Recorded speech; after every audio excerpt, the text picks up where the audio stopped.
and a game and a half out of first place behind the Cape Cod East Division standing. The Yarmouth Dennis Red Sox facing an 8-11-2 Brewster team at 3.5 games out of first place in the Cape Cod East Division standings. Everyone, and welcome into tonight's game broadcast here on the Harwich Mariners YouTube Network. Wyatt Copeland and Devin Dobeck here with you on the Harwich Mariners YouTube. Today's pitching matchup here between the Mariners and the Whitecaps, two East Division opponents. Brian Zeldin, the rising senior at Georgia, the Atlanta, Georgia native, set to take the mound here. But first it'll be Carson Swilling, the sophomore, now the Auburn transfer, set to face the Mariners lineup as the Mariners at 11-10. Leading off, the designated hitter out of Nebraska, Omaha, number 32. Batting second, the right fielder out of Virginia, number 26, Casey Sauke. Batting third, the first baseman out of Virginia, number 38, Ethan Anderson. The cleanup hitter is number 33, the third baseman, Mason Guerra. Batting fifth, the left fielder, number 27, Kennedy Jones of South Carolina. Batting sixth, the shortstop, number 30, Ali Camadillo. Swilling is ready out of the windup. He deals a first pitch strike. For strike number one, a swing and a miss here from Devin Hurdle. First pitch in at 5:02 p.m.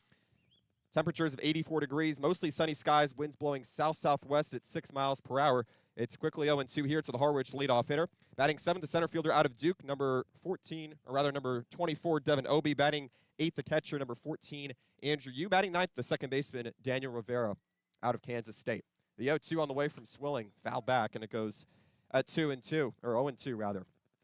And we've seen Hurdle move up in the lineup ever since his arrival, made his debut against Chatham, had a pair of hits then, and then ever since then has continued to move up in this Harwich order. Second yesterday, now in the leadoff spot. 0-2, lofted out towards center field. It's going deep, back for Turner as he makes the catch at the track. The wind is blowing out to left field as Hurdle flies out as the game's first batter. We'll bring you the defensive lineman here for Brewster at 8-11-2 on the season. From left to right in the outfield, James Tibbs, Will Turner, and Michael Robertson.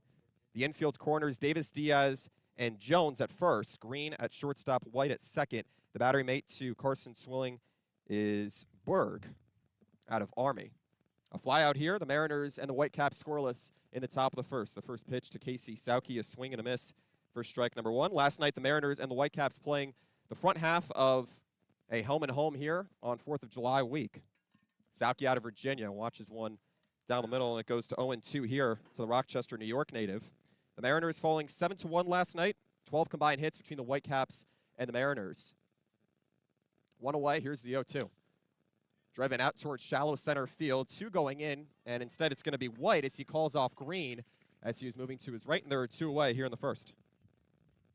I actually think that Green might have made that play. As crazy as it sounds, the two almost collided, but then it ended up being that Green made the play. What a weird sequence of events, almost like a crossing route there. The Whitecaps in their home white pinstripe uniforms with camouflage caps, Cape Cod Baseball League logo across the front, and all white pinstripe pants as well. Meanwhile, Harwich in its road navy uniforms. The first pitch on the way to Ethan Anderson misses inside for ball one. Two away here in the top of the first from Stony Brook Field. The Mariners and the Whitecaps meeting for the third time on the season. 0-1 grounded foul to the right side as it's 1-1 here to Anderson, the Virginia Beach, Virginia native here. Facing Carson Swilling, the sophomore out of Alabama, allowed only one earned run with 2 strikeouts, a hit, and 2 walks in a 6-5 loss at Falmouth last time. 1-1, chopped over towards the right side, charging in White, the second baseman. Underhand toss onto first, and it's well in time. The Mariners go down in order, still scoreless, going into the bottom half of the first here from Stony Brook Field in Brewster, Massachusetts. We'll be back in a moment here on the Harwich Mariners YouTube Network.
None across for the Mariners as they go down in order to start the first inning as Brian Zeldin, the 5'11", 190-pound senior of Georgia, the Penn transfer, takes the mound here for the Mariners. In his last outing, he had his third scoreless appearance this season for the Mariners with a season-high 2 strikeouts in 1 1/3 innings in a 5-3 loss at Bourne over at Doran Park.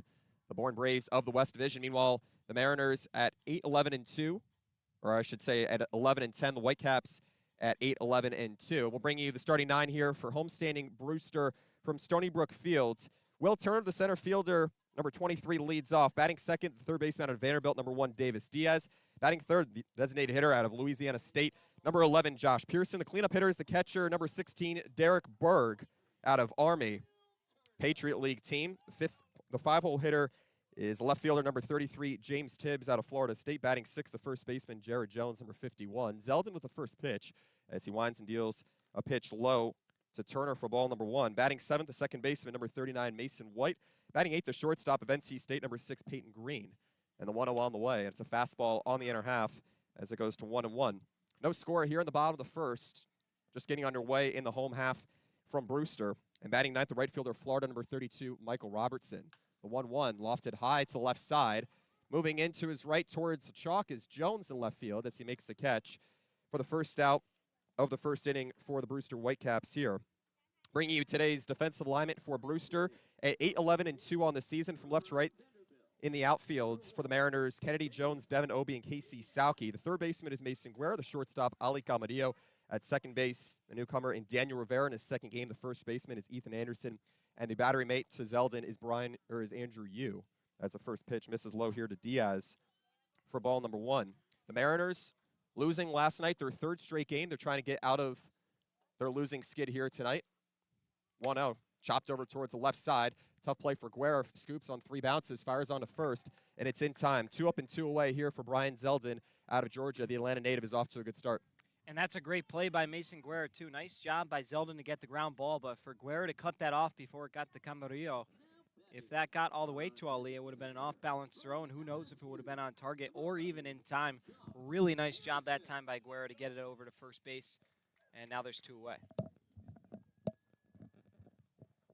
So that brings in Josh Pearson out of LSU, the first pitch to the West Monroe, Louisiana native on the lower inside corner for strike number 1. 5'10", 190 sophomore. Part of an LSU team that just won its first national championship since 2009 as he chops one back up the middle. Bouncing ball for Camarillo near the second base bag. He fires onto first. It's on the bounce, and it's dug up out of the dirt in time by Ethan Anderson, the first baseman out of Virginia. So as the Mariners go down in order to start the first, the Whitecaps do the same. A flyout and a pair of groundouts here for Brian Zeldin, the right-hander, sends the Whitecaps down in order. No score going to the second inning here at Stony Brook Field from Brewster, Massachusetts. This is Harwich Mariners baseball on the Harwich Mariners YouTube network.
Still no score between the Whitecaps and the Mariners in Harwich's first trip to Stony Brook Field this season. A postcard perfect sky here, not a single cloud, mostly sunny skies here as Mason Guerra, the cleanup hitter, digs in here. The first pitch he sees, a slider low and inside for ball number 1. Wyatt Copeland, Devin Dobeck here with you on the Harwich Mariners YouTube network. And Devin, the Mariners 1-4 in their last 5 games now. They certainly need to focus on moving forward, nearing the halfway mark on the season at 11-10 now. Next pitch misses low, just takes a skip in the dirt as it goes to 2-0 here to the Beaverton, Oregon native. Yeah, and you're right, Wyatt. It has been a skid. I mean, we think back to the time when they were 8-3, 9-4, and those seem like the good old days at this point. Completely new lineup. Chopper on the ground over towards third. Diaz fires onto first in time. 1 bounce for the Vanderbilt third baseman that time, and there are 4 up and 4 away here for Carson Swilling, the Auburn transfer. But yeah, 3 straight losses. There's no excuse for it. You lose to Brewster, Chatham, and Hyannis, who are 3 teams in the lower part of the innings, and just unfortunately got to find ways to eke out wins, especially as you're hanging in the 2 seed in the East. The starting pitching's been there, but the bullpen in the off. A swing and a miss. High as it goes to 1-1 here to the South Carolina product in Jones, the UNC Greensboro transfer here. Wearing Will Pearson's number 4 tonight instead of 7. Breaking ball on the upper half this time to Jones, the right-hander, as it's 1-2 to the Norfolk, Virginia native. Has 15 RBIs on the season. Here's a 2-strike pitch. Lofted out towards right field, moving in the right fielder Robertson out of Florida as he makes the catch for out number 2 here in the second. Cole Swillings has yet to work out of the stretch here as he faces Ali Camarillo with 2 down. Yeah, he's been in cruise control early on. Sometimes you just got to tip the cap and just say, I mean, he's got their number right now, and unfortunately, Harwich started this way last night, a little flat. Going to have to figure it out sooner rather than later because, you know, once Swilling gets in a rhythm, it could be a long night. It was 6 up and 6 down for the Mariners lineup against the Louisville product and Patrick Forbes. First pitch rocketed into left field for a base hit as it bounces in front of Tibbs. Camarillo taking a turn around first as he'll be charging into second, and he will reach diving with a 2-out double. Ali Camarillo, the Texas A&M product, wastes no time as he takes a jab at the first pitch, and the Mariners have a runner in scoring position. And some aggressive base running. You got to respect that. That's how you give your team a jolt. Nice job by Camarillo to take a gamble, and even with 2 outs, to put yourself in scoring position like that makes all the difference. Now we'll see if Devin Obie can cash in. First hit here for the Mariners with 2 down in the top of the second. No score between Brewster and Harwich here from Stony Brook, Massachusetts. The wind blowing out to left field as Devin Obie, the outfielder of Duke, steps up. First pitch.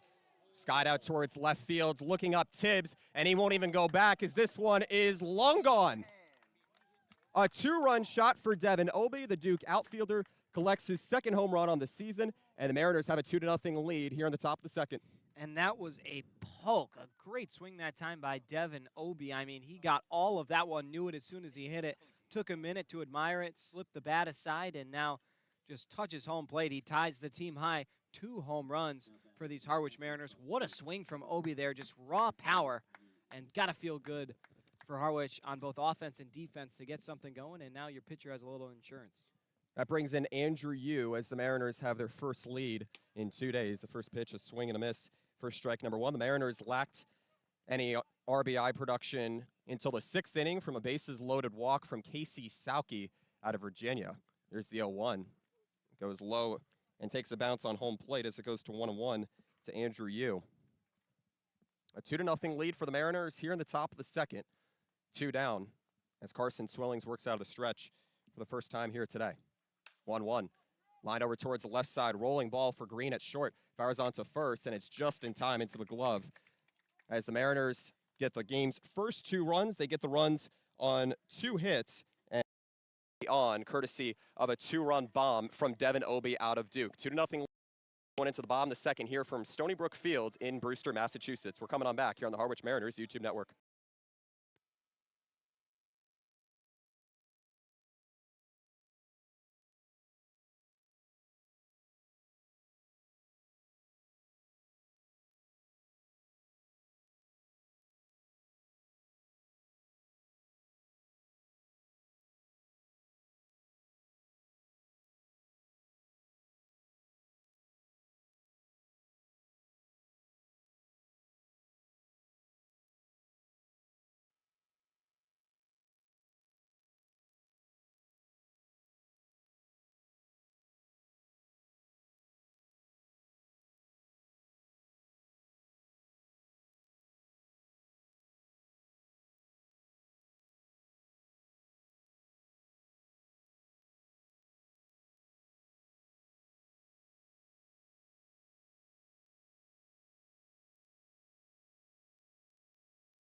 A 2-0 lead for the Harwich Mariners on a 2-run home run from Devin Obie as the Mariners send Brian Zeldin back out to the mound in his first start here on the season. The 4, 5, and 6 hitters due up here for the Brewster Whitecaps. First pitch from the Atlanta native bounces in the dirt for ball number 1 here to Derek Berg, the catcher out of Army.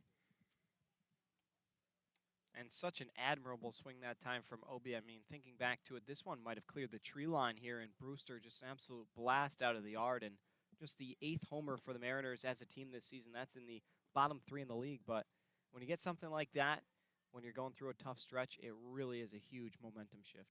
Slider misses outside from the rising Georgia senior at 2-0. Clips the lower corner as it goes to 2-1 here to Berg at 6'3", 210. The senior out of Conroe, Texas, hit a career-best .312 with 44 RBIs in his 3rd season with Army. A 2-1. Way high as it goes to 3-1. So Zeldin sending the Whitecaps down in order. We'll see how he can translate that here into the second as the Mariners are looking to get back in the win column today with 3 straight losses. Plenty of time, however, to keep pace in the Cape Cod East as 3-1 just misses outside. It's a 5-pitch walk here to Derek Berg, the cleanup hitter, as Zeldin works out of the stretch for the first time today. And walks are going to be something you have to avoid here if you're Harwich. I mean, coming in as a team, they've walked 115 batters in 20 games, so averaging just around 6+ walks a game if my math is correct. And you just got to find ways to pitch to guys, let them put in play, let your defense help you out because, you know, the 9 walks last night against Brewster really put you in a bad spot. First pitch on the way to James Tibbs out of Florida State, fastball high and inside for ball number 1. And Brewster now tied for the 2nd most walks in the Cape Cod Baseball League as Zeldin looks to keep that to a minimum. A 1-0 inside again on fastball. It's 2-0. Runner on first is Berg with a leadoff walk. The Mariners ahead 2-0 over the Whitecaps with none away in the bottom of the 2nd here from Stony Brook Field. Now the wind hardly blowing out to left field. The 2-0. Breaking ball lofted into left center field as it's through for a base hit. It splits the outfielders, taking a turnaround second. Berg wide strides into 3rd as he will hold right there. And there are runners on the corners as Zeldin works out of the stretch here in the 2nd. And now you're into some trouble again. That's why when you walk hitters, you just set yourself back so far. I mean, it's one thing if they're putting the ball in play, but to give out free passes will hurt you, especially after you get a big home run like that. And we'll see how Zeldin can respond. He's more than capable of getting out of this jam with minimal damage, but it's not going to be an easy task.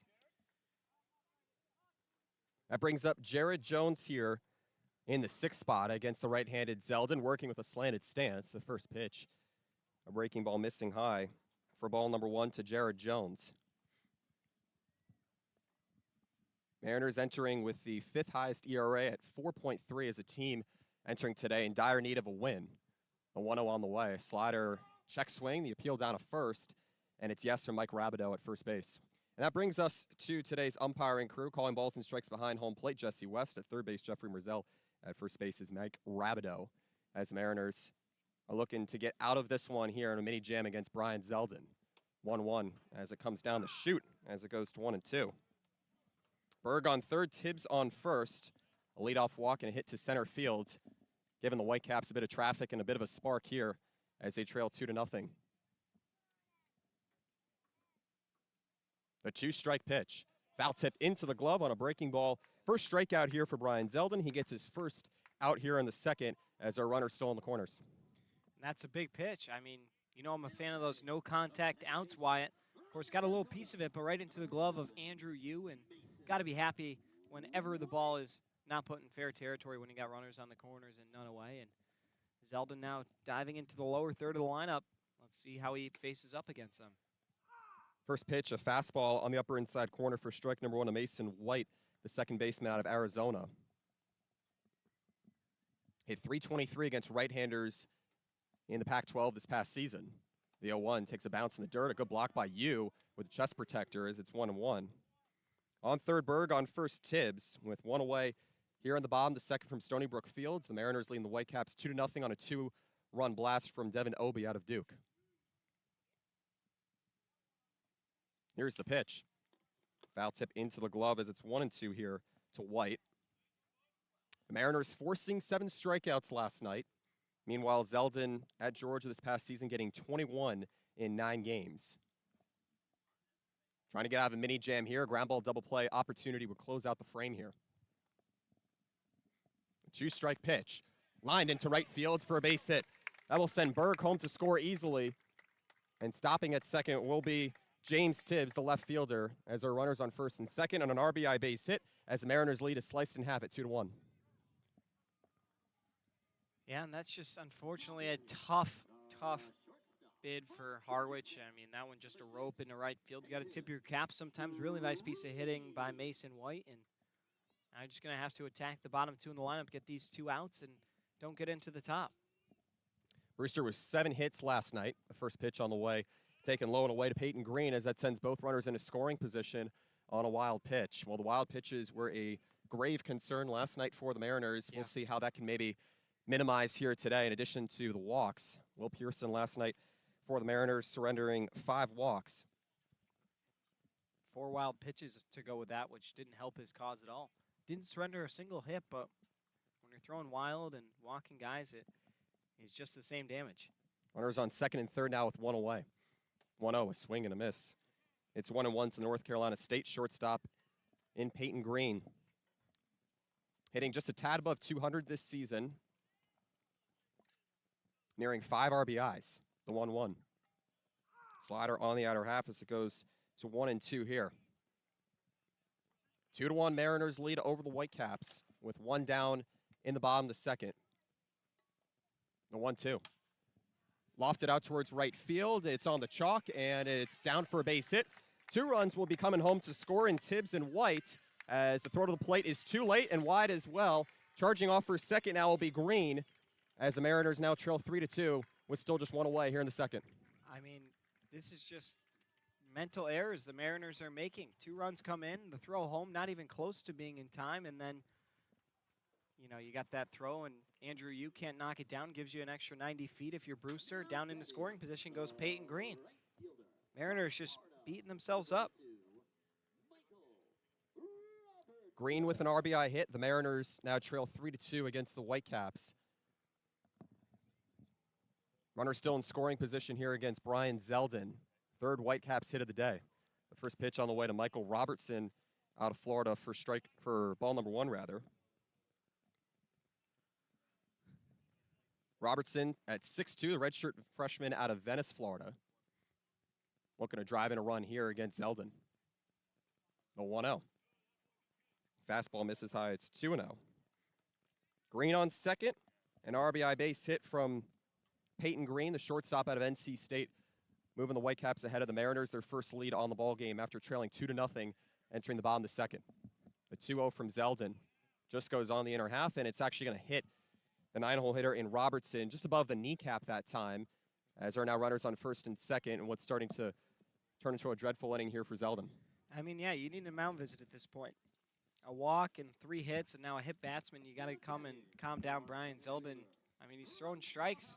You got to be happy with that, but he's already squandered 3 runs and the 2-0 lead that Harwich had early on. This is just something that unfortunately really hurts, and got to find a way to pitch out of it, keep it close. Flips the lineup here for Will Turner as he watches a fastball high for ball number 1. A 3-2 lead for the Whitecaps over the Mariners after Harwich took the game's first lead on a 2-run blast from Devin Obie to left field. The 1-0 from Zeldin. Slider down the middle as it goes to 1-1. 2 runs on 2 hits. No errors for the Mariners. 3 runs on 3 hits, an error for the Whitecaps. So just 1 down here in the bottom of the second. The 1-1. Just misses inside. It goes to 2-1 here to Turner. Flat out to left field back in the first. And what was a 1-2-3 inning for Brewster. And now has mounted 3 runs here in the second to take their first lead. 2-1 from Zeldin. The Georgia product misses low. It gets away from you behind home plate as that sends both runners into scoring position. Green on third, Robertson now on second here with still 1 down. And that's a 3rd or 4th ball that's gotten by Andrew Yu in this inning, and you got to find ways to knock it down, just giving away 90 feet, 90 feet, 90 feet here and there. And when you keep doing that, these Harwich errors that they continue to make are going to be the difference. 3 balls, 1 strike. Here's the pitch from Zeldin. It clips the inner half as it goes 3-2.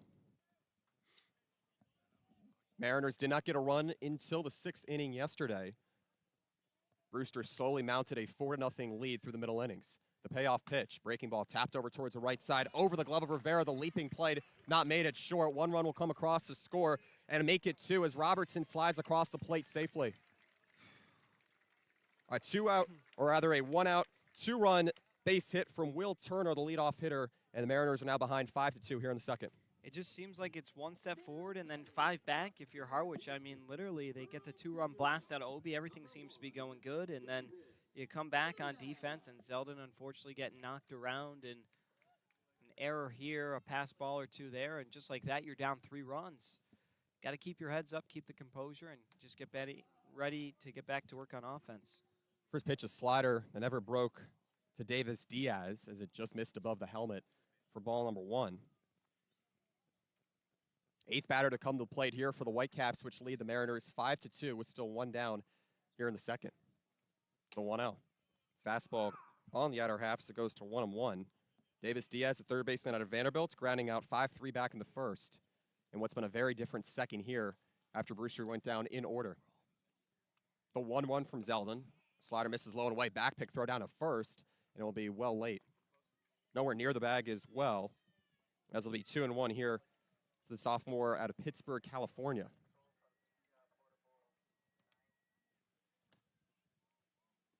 One on, one out here against Brian Zeldin. The pitch. Slider missing high as it goes to 3-1. Mentioned earlier that the Whitecaps have a good deal of base on balls prowess. But right now it's been a 2-run single and an RBI base hit of Peyton Green. 3-1. Misses way low as it's a 5-pitch walk here. Runners on first and second as Turner moves over to second, Diaz to first.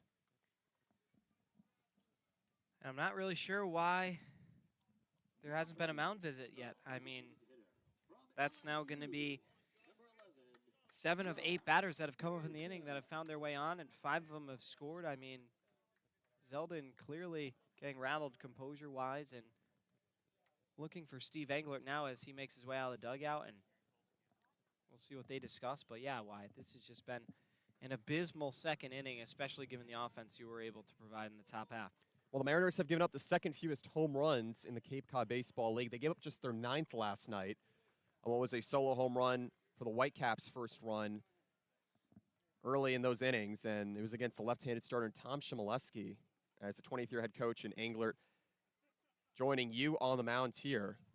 It's not yet set to signal for a pitching change, but Brian Zeldin in his first start here getting knocked around a little bit. He had gone 2 2/3 innings in 3 relief outings. He only made 1 start at Georgia this season, so you can certainly tell that there is some initiative to get Zeldin to take the next step as a starter. And Zeldin going 2-1 at Penn this past season. Set to transfer to Georgia.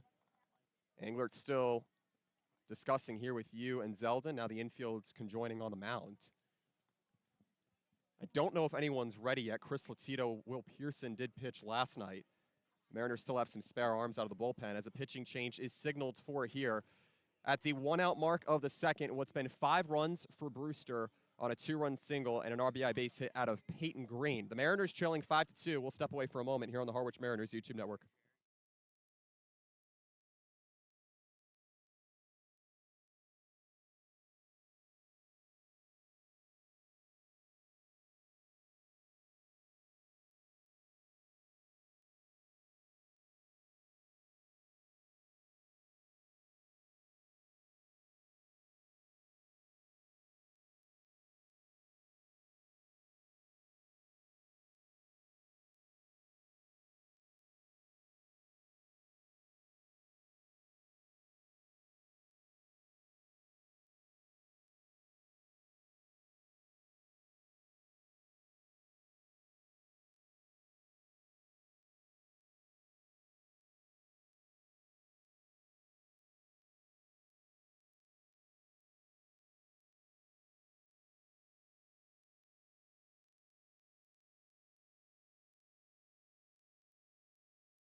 5 runs in the second inning for the Brewster Whitecaps as a new pitcher is called upon in Aiden Moza, number 29 at 6'4", 228. The first pitch on the way up in the upper inside corner for strike number 1. 1 1/3 innings for the starter in Brian Zeldin, the rising senior at Georgia. Transfer out of Penn of the Ivy League. The 0-1. Grounded to the right side, but just foul. 0-2 the 9th batter here for the Whitecaps. They've got 5 runs on 4 hits after going down in order back in the first. 4 hits, 2 walks, 1 strikeout in just 1 1/3 innings for Brian Zelda. Moza out of the stretch with runners on first and second and 1 away. The 2-strike pitch on the inner half as it gets called looking. A fastball that caught the LSU product looking for too long as he hauls to 0 for 2 here on the night as there are now 2 down here in the second. Really good pitch that time from Moza. He's been fantastic. I mean, we think back to his last outing. He faced a minimum 9 batters in 3 innings, punched out 6. This is what you're going to get from this guy. If Harwich has any chance of winning, it's going to start with him and then maybe an arm like Probst down to your bullpen. 2 guys who can keep the door shut. All you need to do is provide some offense. First pitch, a high slider inside for Derek Berg for ball 1. Turner on second, Diaz on first.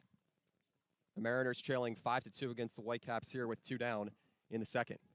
1-0, a slider misses low this time as it's 2-0 here to Berg. Still a huge spot for the Whitecaps, looking to pad their lead after going down in order in the first. Meanwhile, the Mariners taking the game's first lead at 2-0 on a 2-run home run from Devin Obie to left field. A 2-ball pitch, skied foul to the right side. 2-1 here to the cleanup hitter in Berg.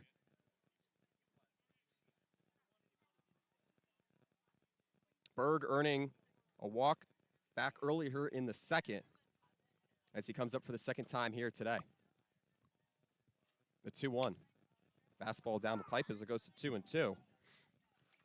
Well, the Mariners last night, only trailing by 4, they had an opportunity to tie the ball game with the bases loaded, and they only got that 1 run in the 6th inning. We'll see how I can climb out of this one here. The 2-2. Fastball swung on and missed for strike 3. The second strikeout here for Aiden Moza out of relief, but a huge inning as the Whitecaps strike for 5 runs in the bottom of the second after trailing by 2 going into the second here. 5 runs on 4 hits for the Whitecaps, 2 runs on 2 hits for the Mariners, an error apiece as Aiden Moza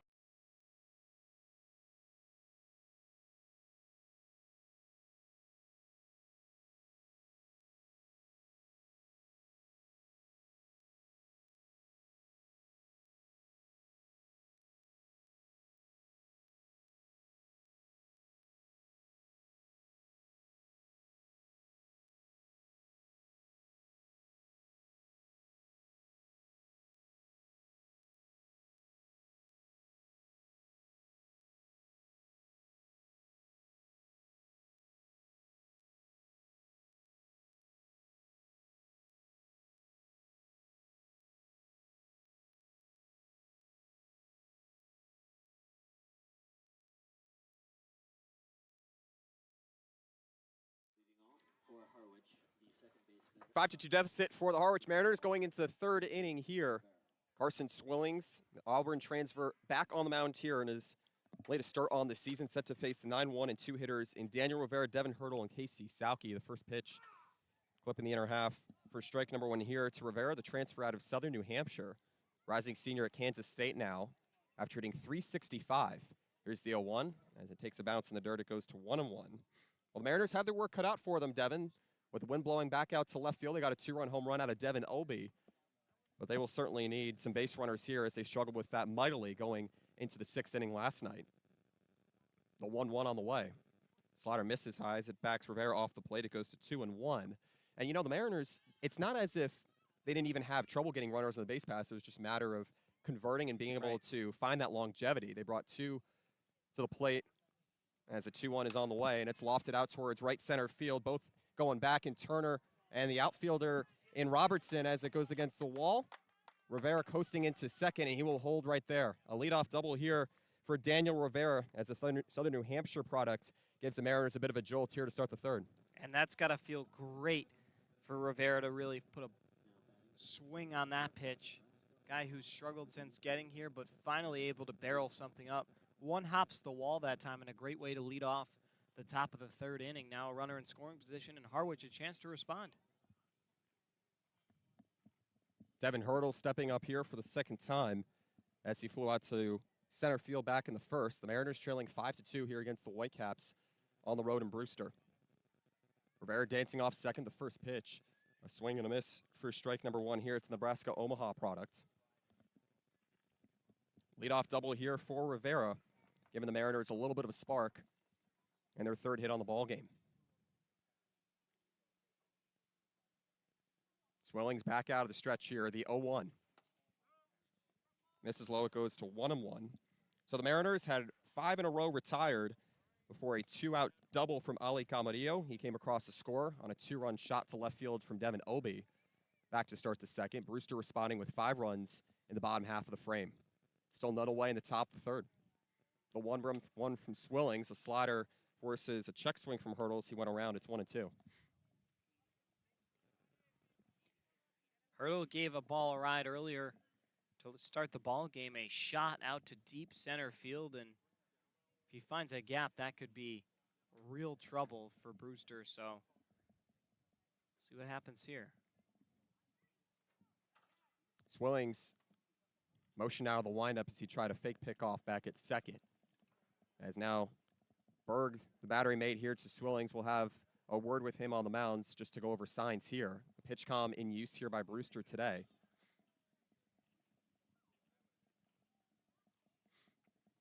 Hurdle on the early season, 3 for 8.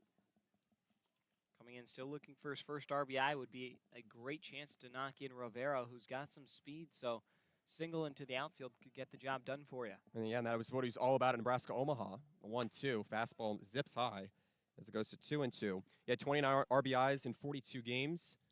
The DeWitt, Iowa native, having a strong presence for a Nebraska Omaha team this past season.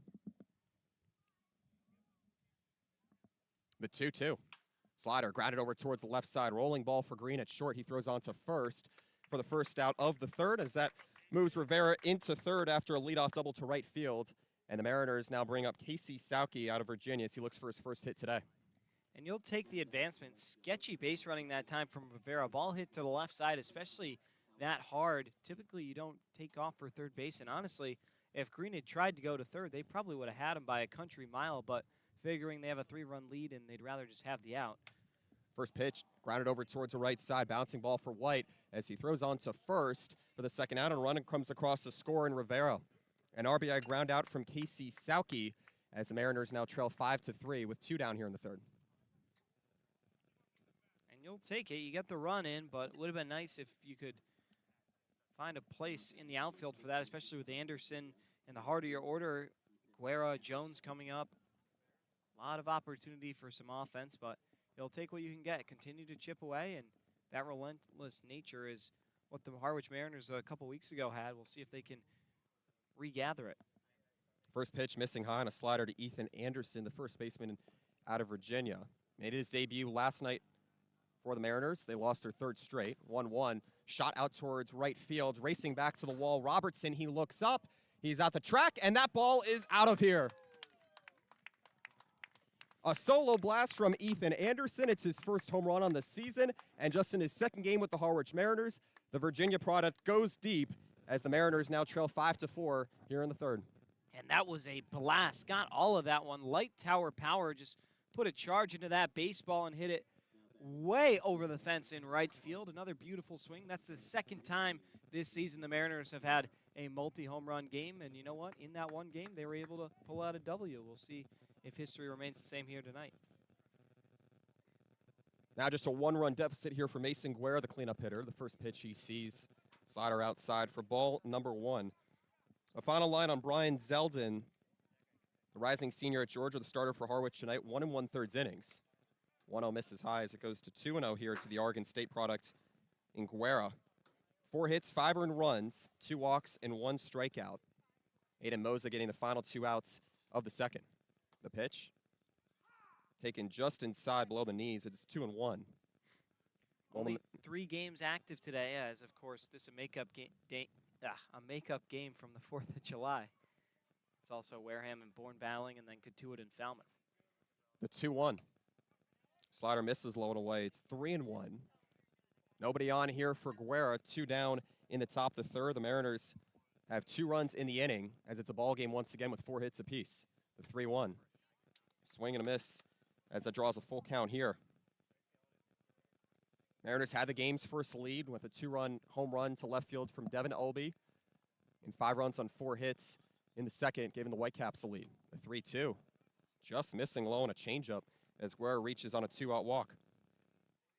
Really encouraging signs if you're Harwich, finding ways to continue to battle. Of course, you got the leadoff double from Rivera and then get an Anderson home run, now a walk. Let's see if you can create a 2-out rally and find a way to tie this ball game.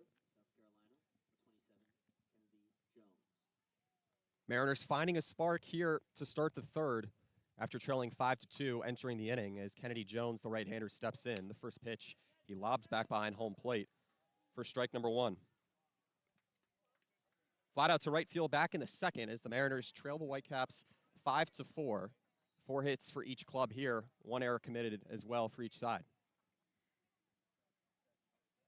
2 down, 1 on here on a 2-out walk for Mason Guerra. Throw back over to first, not in time. And this one's certainly long way from being over. The Mariners trying to keep that ERA down as they've lost 3 straight. Bullpen has not been too supportive. 0-1 grabs the inner half as it's 0-2 here. Jones on the season hitting .210 entering today with a .320 on-base percentage. Has 5 doubles. Check back over at first again, not in time.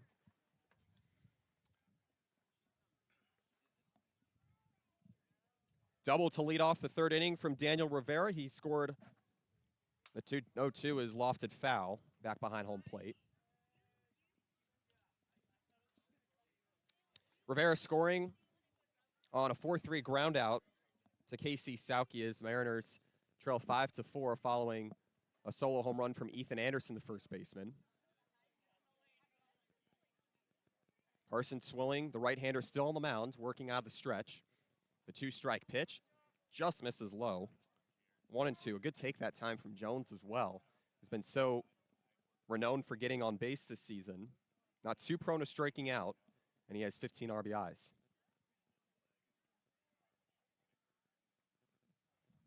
The 2-strike pitch from Swillings, grounded over towards the left side. Diaz bobbles it from 3rd. He fires onto 1st, and it's just in time. A bang-bang play to close out the top of the 3rd, but the Mariners get back in it again. And after taking a 2-0 lead and trailing 5-2, they get 2 runs on 2 hits, no errors, and leave 1 on first in Guerra. The Mariners trail 5-4 going into the bottom of the 3rd. This is Harwich Mariners baseball on the Harwich Mariners YouTube network.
Mariners trail 5-4 against the Brewster Whitecaps here from Stony Brook Field on the road against Brewster for the first time this season. Right-handed reliever Aiden Moza out of Alabama winds and deals the first pitch to James Tibbs as it misses high and goes off the glove of catcher Andrew Yu for ball one. Mariners got back 2 runs in the third on an RBI ground out and a solo shot from Ethan Anderson. Initially led 2-0 on a 2-run home run to left field from Devin Obey. The 1-0. Shot out towards center field, running to his right. Obey, he makes the sliding catch. An acrobatic play by the Duke outfielder for a loud out number 1 here as we're underway in the bottom of the third. And that could have been 3 bases if he's not able to cut off the angle of that fly ball. A shot out into center field. Really nice job by Obey to get to the spot and then time his slide to pull that in. It could have been real trouble to start off the home half of the third if that got down. Now over to Jared Jones, the freshman, is LSU, as he swings for a strike. 5-4 deficit for the Mariners against the Whitecaps. 4 hits aside for either ball club. The 0-1. Roped foul back behind home plate. It's 0-2. Jones striking out swinging against Brian Zeldin back in the second. He went just 1 1/3 innings. He got 5 earned runs after he retired Brewster in order in the first. The 2-strike pitch from Moza. Breaking ball goes low as it goes to 1-2, that time in the dirt. Nobody on here with 1 out. Moza looking for a 1-2-3 job here in the third after he got the final 2 outs and the first 2 batters he faced in relief. The 1-2. Check swing, the appeal down at first, and he went around. Mike Rabideau confirming as the first base umpire as Moza already has his 3rd strikeout. And Wyatt, it's so nice that we have the ability to see if it's really a swing based on our angle here at Stony Brook Field. Almost perpendicular with the line. If you're going from catcher to pitcher, we're about perpendicular with that point, so I have a really good shot at it, especially for the right-handed hitters, and absolutely did go around, and really encouraging for Moza to pick up strikeout number 3 early on here. Meanwhile, the first pitch to Mason White, tapped back behind home plate for strike number 1. Wind blowing strongly out to left field. It's picked up amongst the outfield trees here in Brewster. Moza with the 0-1. A swing and a miss as it's 0-2. And the Mariners, they've given up about 6.5 runs over the past 5 games. They had that 3-2 win against Katuitt. That's been their biggest sense of momentum as of late. 2-strike pitch. Lined over towards the right side. Bouncing ball for Rivera at the lip of the outfield grass. He fires on to first. And it's in time as Aiden Moza, the reliever out of Alabama, gets a 1-2-3 job. He sends Brewster down in order to close out the 3rd inning. No runs, no hits, no errors, and none left on base for the Whitecaps as they lead the Mariners 5-4 going into the 4th inning. We'll step aside and be right back here on the Harwich Mariners YouTube network.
Aiden Moza, the reliever out of Alabama, comes on and gets not only his 3rd strikeout, but he retires the Whitecaps in order as the Mariners and the Whitecaps move into the middle innings. Ali Camarillo due up here as I pass it over to my broadcast partner, Devin Dobek, for the middle innings here on the Harwich Mariners YouTube network.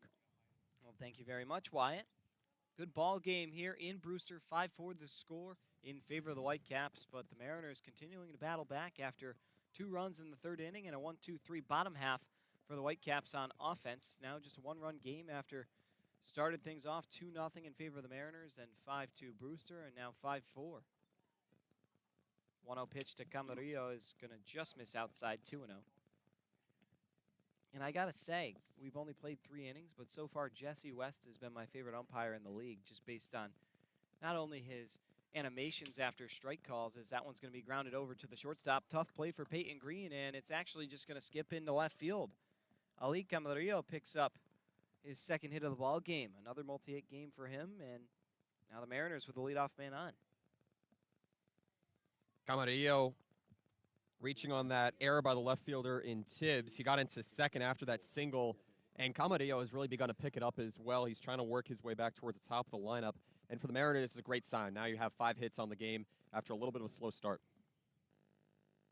Now Devin Obie digs in, had the 2-run blast back in the second inning to start the scoring for either side as they check on Camarillo. He's back in there. But yeah, West has just had a really good zone. He's been really efficient at calling swings and check swings and things like that, and really can't complain with what he's done through the small sample size here. It's going to be a 1-0 count now to Devin Obie, the Duke Blue Devil. Obie comes in hitting .227 for the Harwich Mariners and has bumped that up to .244 since that home run. 5 RBI on the season also for Obie, which will since become 7 ever since his 2-run shot. He's just really done a nice job of keeping his team in this one. Next pitch is going to skip into right field on the snap throw. Camarillo takes a turn around second, and he will be an extra 90 feet after the snap throw from Derek Berg skitters into right field. And so now a hitter's count at 2-0, and Devin Obie a chance to tie this ball game up once again. Yeah, how about that? Just 1 base hit. Doesn't even need to be a home run this time. Meanwhile, Berg and Jones just not on the same page that time. What's the second error for Brewster? 2-0 is going to be popped up and back towards the snack area and Stony Brook Elementary. And so it'll be a 2-1 count now.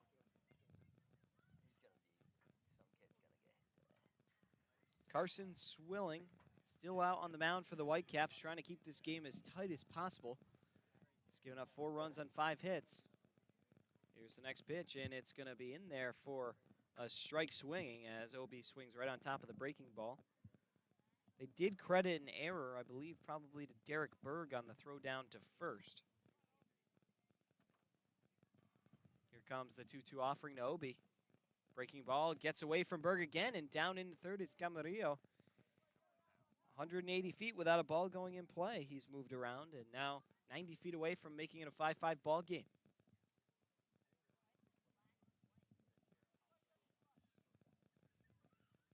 Neither pitcher has been too commanding thus far, despite getting off to a really strong start in the first. 3-2 is going to be chopped over to third base. Diaz tried to apply the tag, now goes to first, and it gets off the bag, the throw. Jared Jones was pulled off thanks to the throw from Diaz trying to tag out Camarillo, and so we'll see how they score it. Camarillo did a good job of just getting away from the lunging attempts from Diaz. Now the Mariners have runners on the corners here. And 1 swing of the bat here from Andrew. He's certainly due for an RBI hit, still known away as well. So now you got runners on the corners, and it will be ruled an error. So Harwich will take it. Now Brewster, the team making the mistakes. And when you think back to last night and all the blunders Harwich had, both mental and on the scoreboard, it just really nice to finally have the tables turn for you, as now Andrew Yu digs in, grounded out to the shortstop, and Peyton Green back in inning number 2. They'll take another look over at Obie, who's barely back in there. Nobody away here in the 4th. Harwich trying to get back on top in what's been a back and forth dogfight thus far. Pitch is cut on and miss, and so it'll make it 0-1 now to Andrew Yu. Yu comes in hitting just 136. 3 for his first 22 here in Harwich. Pretty similar numbers to what he did at Duke. Here comes the 0-1. Nope, they'll check on Obie again. 3rd time there's been a pickoff attempt from Swilling over there. And so we'll still await pitch number 2 here in the at-bat. Yeah, he needs a hit here just to get some confidence just with a few hits on the day. As that one got away from Berg, he was trying to throw down at Obi, and Camarillo comes in to score. But yeah, what a sequence that time. Obi with a fake steal. Berg got out of his catching position. The ball slipped by him, and now Obi is eventually able to advance down to second. And Camarillo in to score. It's now a tie ball game once again. And still the Mariners with nobody away and a runner in scoring position. We'll see what Andrew you can do. It's a 1-1 count. The pitch. Breaking ball dropped in there for a strike. It's going to be 1-2 now.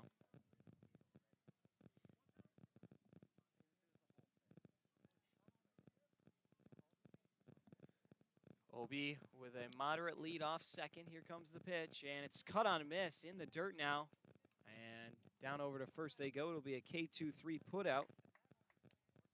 And I believe that's the first strikeout of the night for Swilling, who's really struggled out there making the start for the Whitecaps. And he'll take that one most certainly, as there's now one away for Daniel Rivera. Yeah, and all momentum has really been lost here for Swilling. And that transfer to South Alabama, you want to be able to remark this as a good start, but it's fading.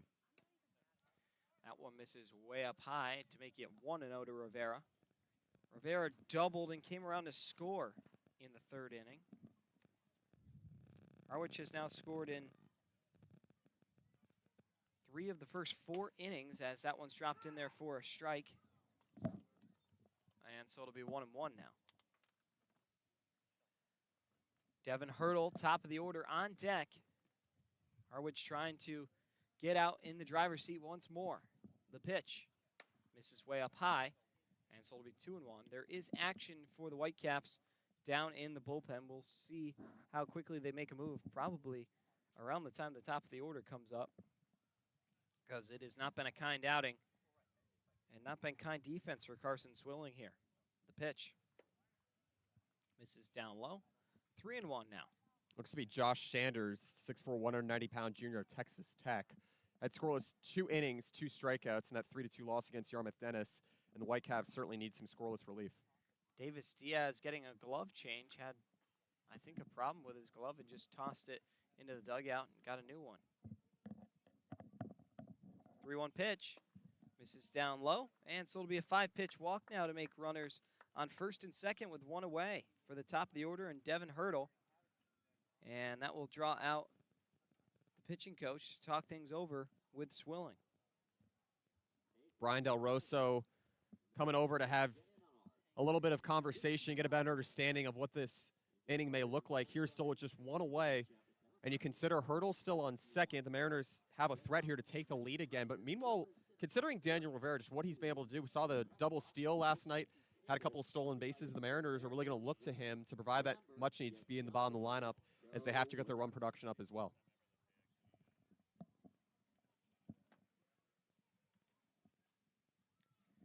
Jesse West was on his way to break it up, but now will return home as timeout has ended, and we'll see what Harwich can do with 2 on and 1 away here with now a new fresh ball game. 5-5 our score. And what's been a fantastic quick 3+ innings now. So we're just into the top of the 4th. 5th batter of the inning for the Mariners. Still just 1 away. Swilling comes set, checks the runners, and the pitch is going to be in there for a strike. It's 0-1. Hurdle on the day 0 for 2. He's flied out to center and grounded out to short. Golden opportunity to cash in here if he can. As this one's popped up and over the netting to make it an 0-2 count now to the Nebraska-Omaha product. Casey Sauke's on deck, already has an RBI tonight. Potentially a chance for some more coming up in just a few moments.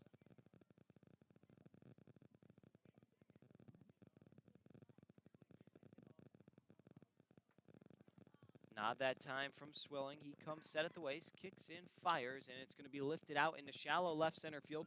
Coming in is Turner, and calling him off is Tibbs. And Tibbs hauls it in for an F7, and there's 2 away now in the 4th.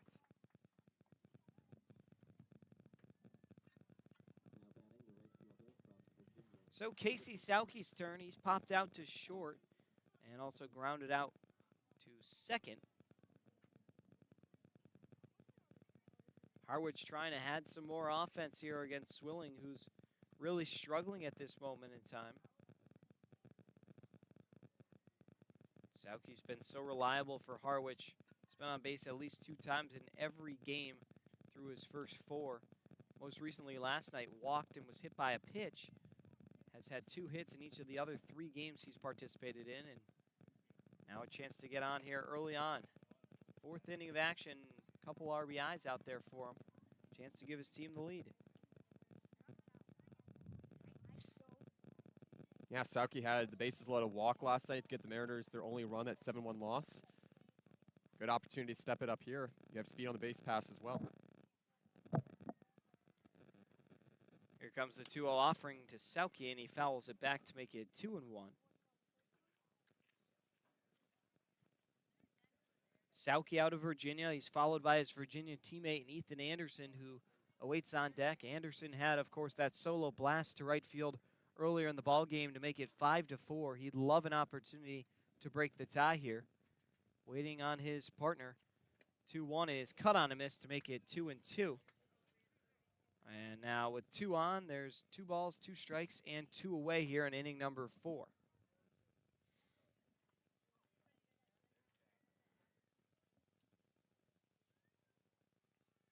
The 2-2 is spoiled back into the netting. Nice defensive swing that time from Sauke. And so we'll stay there at 2-2.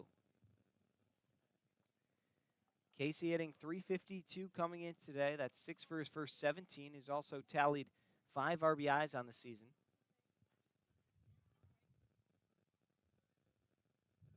The pitch. Fouled back. And so we'll stay at 2-2.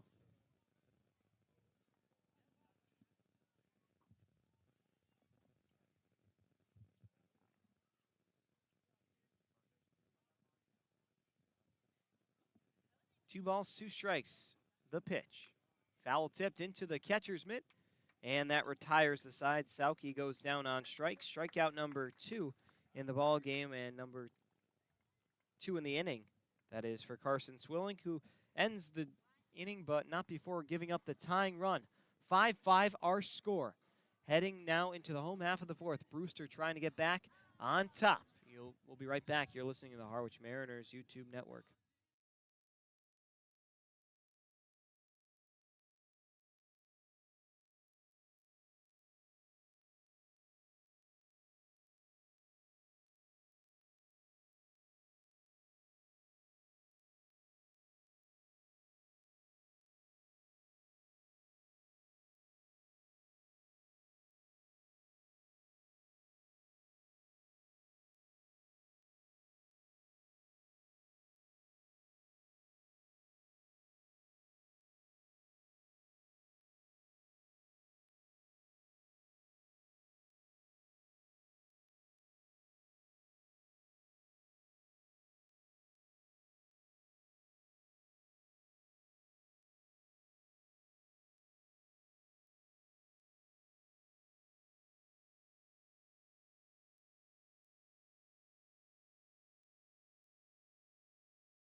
We welcome you back as Peyton Green lifts this one out to center field, and it will drop in for a base hit to start off inning number 4 here for the Whitecaps. Green with his 2nd base hit of the ball game, and Whitecaps in business trying to get back on top here in inning number 4.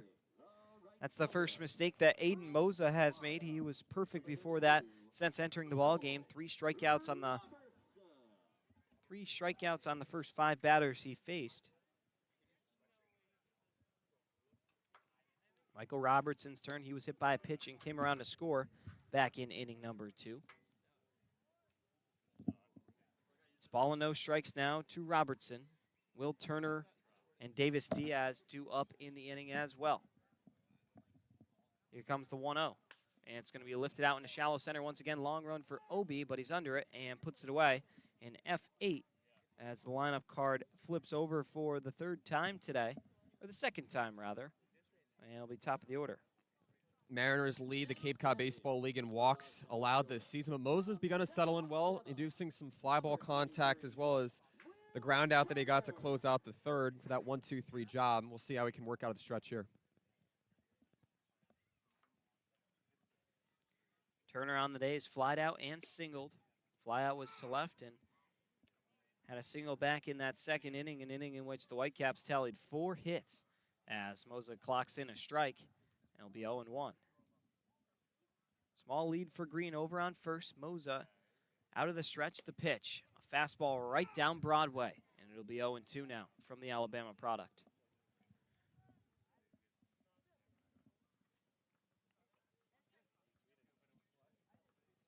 Robertson retired on the fly out to center. Green on first safely after a single. And now it'll be time for Turner. Here comes the 0-2. And it's going to be lined up the middle for a base hit. Nice piece of hitting from Will Turner on a pitch up and in on the strike zone. And he's able to just punch it right out into the gap between second and short. And now the Whitecaps with a little business going on. 2 on with just 1 away. Well, Moza will go to a fastball and a slider and a curveball, and I think he went to the fastball, just left a little bit high that time as Aaron Chu on with 1 out. Davis Diaz's turn, and on the day he's grounded out to third and walked. We'll see what he does here in his third plate appearance. His team now tied with the Harwich Mariners at 5 in what's been an offensive slugfest thus far. All active games underway now in the Cape Cod Baseball League. 5-5 the score in this one. 2 balls and no strikes to Davis Diaz now. Josh Pearson on deck. Whitecaps trying to bust this thing back open once more. The pitch. It's going to be down in the zone, make it 3-0, and Moza, you don't see him fall behind in the count this steep, at least, very much. Pearson will be followed by Berg. Whitecaps threatening here in inning number 4. The pitch. Gets way by Andrew Yu all the way to the backstop. It'll be a 4-pitch walk issued from Moza. And now they're all loaded up with nowhere to put them for Josh Pearson. Mariners had a little bit of trouble just getting out of innings last night, especially with Will Pearson going the last 2 innings. He wasn't charged a loss, but it seemed as if he was just really unstable. Gave up 3 runs on no hits, and you don't want to be giving up quick outs here. Now the bases are loaded, and I'm sure the Mariners want to be able to get out of these middle innings relatively soon, having to go back home against New Orleans Firebirds tomorrow. Pearson on the day is 0 for 2 with a ground out and a strikeout looking. Moza set to face him now with nowhere to put him. First pitch is swung on and missed to make it 0-1. A fastball right on the inner half of the zone, and it's 0-1. Harwich and Brewster knotted at 5. Brewster out hitting Harwich 6-5. So that one's bounced in the dirt. Nice stop that time from you. And so it'll be 1-1. Brewster has also committed 3 errors compared to just the Harwich one. So yes, 4 combined errors early on here.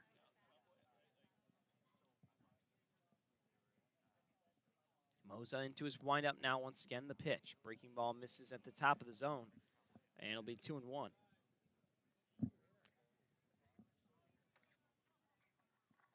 Talk about the outings Moza's given, making his 3rd appearance for Harwich, and typically has been lights out, in jeopardy of giving up his first run here 2-1 in there for a strike. It'll be 2-2 now. Yeah, not much you can complain about with how Aiden Mosa's been throwing it. Has given up a pair of hits in the inning as well as a walk, but trying to inch his way back to a scoreless frame. The pitch. This one's going to be ripped out to right field. Going back is Sauki, and it will be down. One hopping the wall, almost got out. In to score is already 3 runs, and in a second with a stand-up double is going to be Josh Pearson, a 3-run bases clearing double, and this thing is blown way back open once more. It's 8-5. Well, Moses has been a pitcher that's been able to provide a good sense of command, give quick outs on short-term relief. And after only 1 1/3 innings out of Brian Zeldin, giving up the 5 runs on 4 hits back in the second, Mosa running into a little bit of trouble here. And he had the ground ball double play opportunity available, but he just left the pitch over the plate there.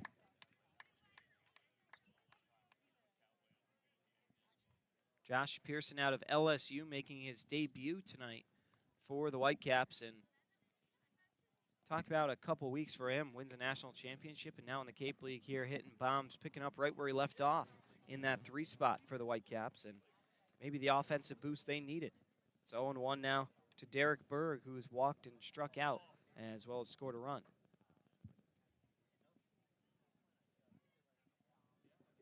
Oh, 1 is going to miss high for a ball, 1-1. And a game that started with back-to-back 1, 2, 3 innings. We thought maybe we'd move right along through this one, but here we are, hour and 20 minutes in, and we're still just in the home half of the 4th. 1-1. Just missed that time. Might have been a little off the plate, and so it'll be 2-1. Jesse West's zone's been fantastic all game, and it won't stop now. He's had a very keen eye for where these pitches have ended up. 2-1 is going to be grounded over to Rivera. Makes a sliding stop over to first, and it's in time. Down to third goes the runner in Pearson, but now 2 away. Brewster's moving runners. Bases clearing double and just a ground out here, moving a runner over to third. And an RBI hit still well alive here. James Tibbs coming up. Had the single to center back in the second, and just has a great chance to give Brewster an additional edge here, leading by 3. James Tibbs now will dig in from the left side. Florida State Seminole, and he rips this one out into deep center field. Going back is Obi at the wall. It is gone. A 2-run blast to dead center field. Appears to be 395 way out there in dead center, and that thing cleared it all. A 2-run blast, and it's a 5-run 4th for the Whitecaps. They've now doubled the margin. It's 10-5.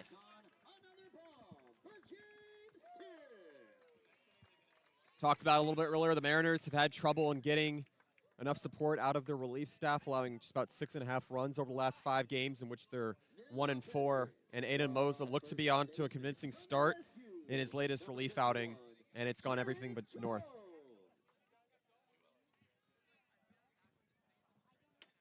First pitch is going to be in there for a strike. It's 0-1. Jared Jones now will dig in. He's struck out swinging twice. Mosa was able to collect a strikeout off of him already. 0-1 is going to be a check swing, and yes, he did go around. Jones has had trouble holding up, been a little indecisive in that right-hand side, but you're able to sleep a little easier at night when you know your team was able to be in the driver's seat. 0-2 now from Mosa. This is way up high to make it 1-2.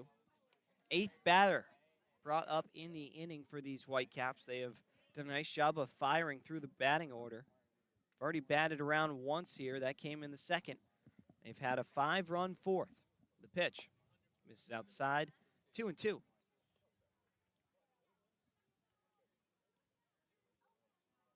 Mason White on deck.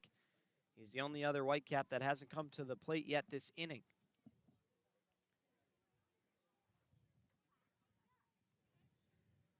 Mosa shaking off pitches from you. And the 2-2. Misses down low, 3-2.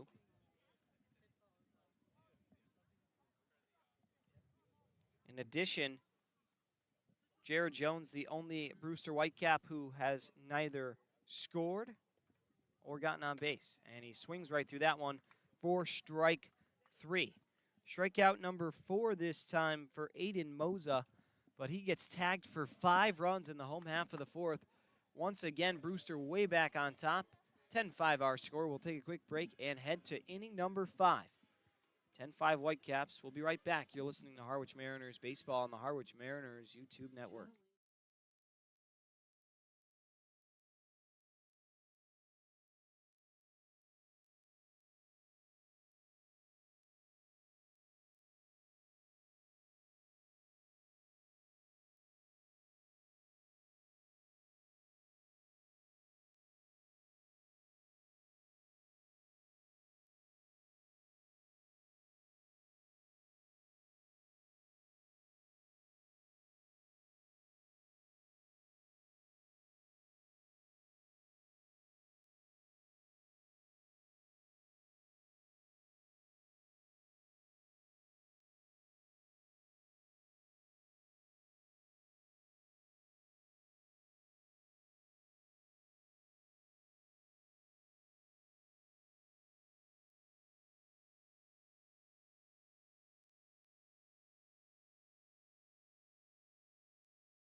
We welcome you back into the broadcast. Devin Dobeck alongside Wyatt Kopelman here. As the Harwich Mariners now looking at a 5-run deficit. It's 10-5 in favor of the Whitecaps as Ethan Anderson digs in for his 3rd plate appearance. Called to the bullpen, Carson Swilling's night is over. He goes 4 complete innings, 5 hits, 5 earned runs, 2 strikeouts, and 2 walks. Not the best, but when your offense is having a game like they just did, you can pretty much pitch however you want. Already 10 runs through just 4 innings for the Caps. 0-2 the count now to Ethan Anderson as new pitchers Josh Sanders. Pitch. Misses up high, 1-2. Sanders out of Texas Tech, native of Yukon, Oklahoma. 0-1 record coming in today, 6 2/3 innings. He's had 6 strikeouts, 10.8 earned run average, and opponents hitting .357 against him. 1-2, just misses inside. It's 2-2. His previous outing, he went a scoreless 2 innings with a pair of strikeouts and no hits and a 3-2 loss at the hands of the YD Red Sox. 2-2 is going to be chopped foul off to the right, and so we'll stay there at 2-2. Sanders, a 6'4", 190-pound right-hander. A Red Raider, of course. And his team's giving him a comfortable margin to pitch with. Not much pressure. 2-2. Fouled back, and so we'll stay there at 2-2.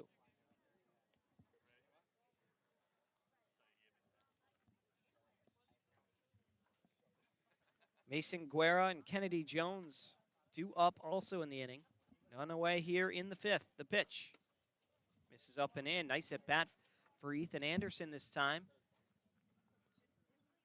On the day, Anderson 1 for 2. Hit a solo home run back in the 3rd. He's also grounded out. Payoff pitch is going to be chopped over to second. Knocked down. A nice play by Mason White. He goes on to first for the out. A really good job there by White to knock that ball down and find a way to get it over to first. It's a 4-3 putout to start the 5th. There's one away. A lot of reaching and spinning grabs have been made in the infield here today, mostly in the middle infield.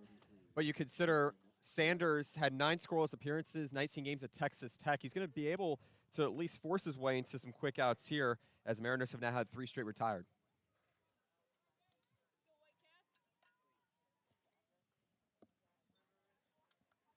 So now Mason Guerra's turn.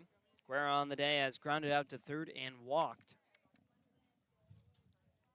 Guerra, right now this season, has had a really good stretch, a 7-game hitting streak for him.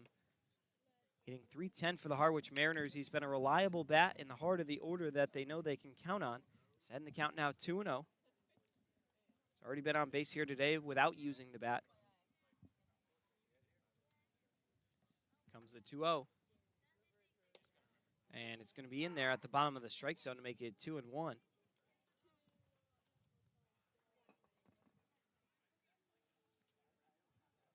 Kennedy Jones on deck. Mariners trailing by 5 after a 5-run fourth from the Whitecaps. And Wyatt, we've talked about it a little before as that one's fouled off, but it seems like 1 step forward and then 5 back, most literally.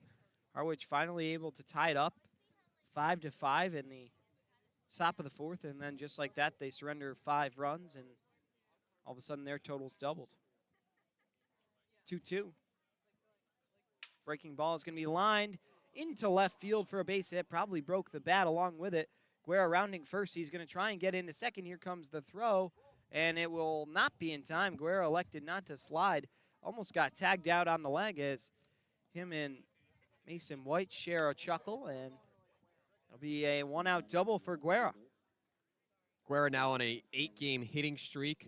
Had that walk back in the 3rd. He's going to provide a lot of needed hitting just going down these next couple of weeks as the Mariners try and scrap together wins. They need a contact-heavy bat, and Guerra did that right there, just roping it down the left field line.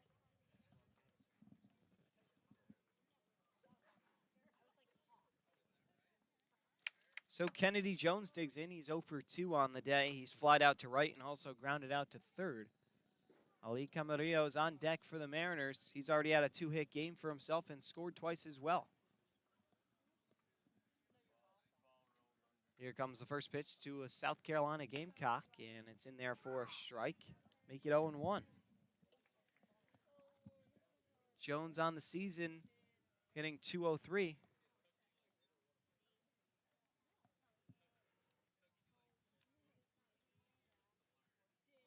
Here comes the second pitch, and it's going to be just outside to make it 1-1. Guerra in scoring position. The Mariners trailing at a 5-run margin. And a game that's just been filled with opportunity and unfortunately the defense and pitching. Starting pitching, which has been great all year, didn't show up tonight. Now the bullpen not doing any favors thus far. There's been just 2 pitchers as funky way for Josh Sanders to land there. He appears to be okay, but the count is 2-1. Around the league, no update still on Cotuit and Falmouth here. Game was scheduled to start at 30 minutes ago. Point streak's got nothing. And then Bourne and Wareham in a tilt. Wareham on top of Bourne, 4-0 in the top of the 2nd. 2-1 is going to be ripped out into the gap in right center field. Going back is Turner at the wall. Makes the catch. Tagging up and heading into third is going to be Guerra, but Kennedy Jones almost got all of that one. Instead, it's allowed out number 2, and into third base is going to be Guerra. Well, Ali Camarillo, not the hottest hitter in the ball game, but he does have a couple of hits thus far. And albeit he doesn't have a home run, this is where you need to start getting some run production going again. A lot of time left in this one as we're not even out of the 5th inning, rather. Almost halfway home, Wyatt. 6:30 Eastern time here on the button, so on a 3-hour pace, assuming this out doesn't last an incredible or skewish amount of time. Snowballs in a strike now to newest Texas A&M Aggie. Next pitch is going to be foul tipped back. Got a piece of Jesse West, but he appears to be okay as Derek Berg checks on him, and it's 0-2. Beautiful night here in Brewster. hovering around 80 degrees, a little warm, but a nice breeze now blowing through, and with the sun going down, that shade feels really nice. Beautiful night at the ballpark. Here comes the 0-2 from Sanders, and it's going to be spoiled foul off back to the backstop, and so it'll be 0-2 once more.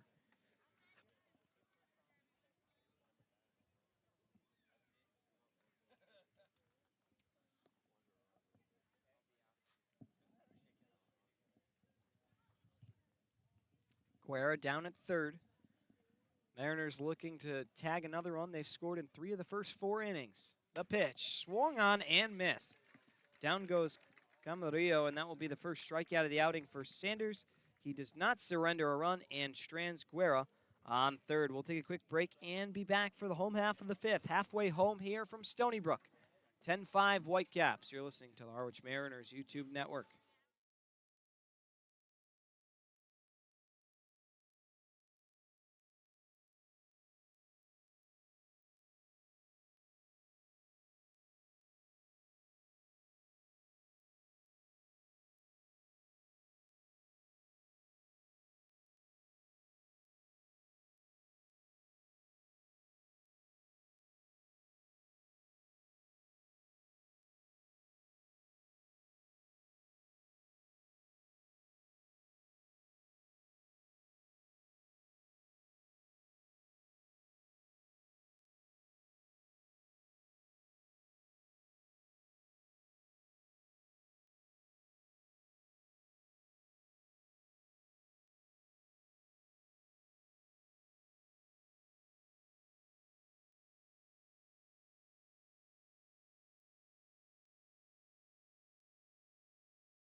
Mason White, Peyton Green, and Michael Robertson, 2 up for the Brewster Whitecaps. They hold a 10-5 lead thus far as Aiden Moses is going to return to the hill for the Mariners.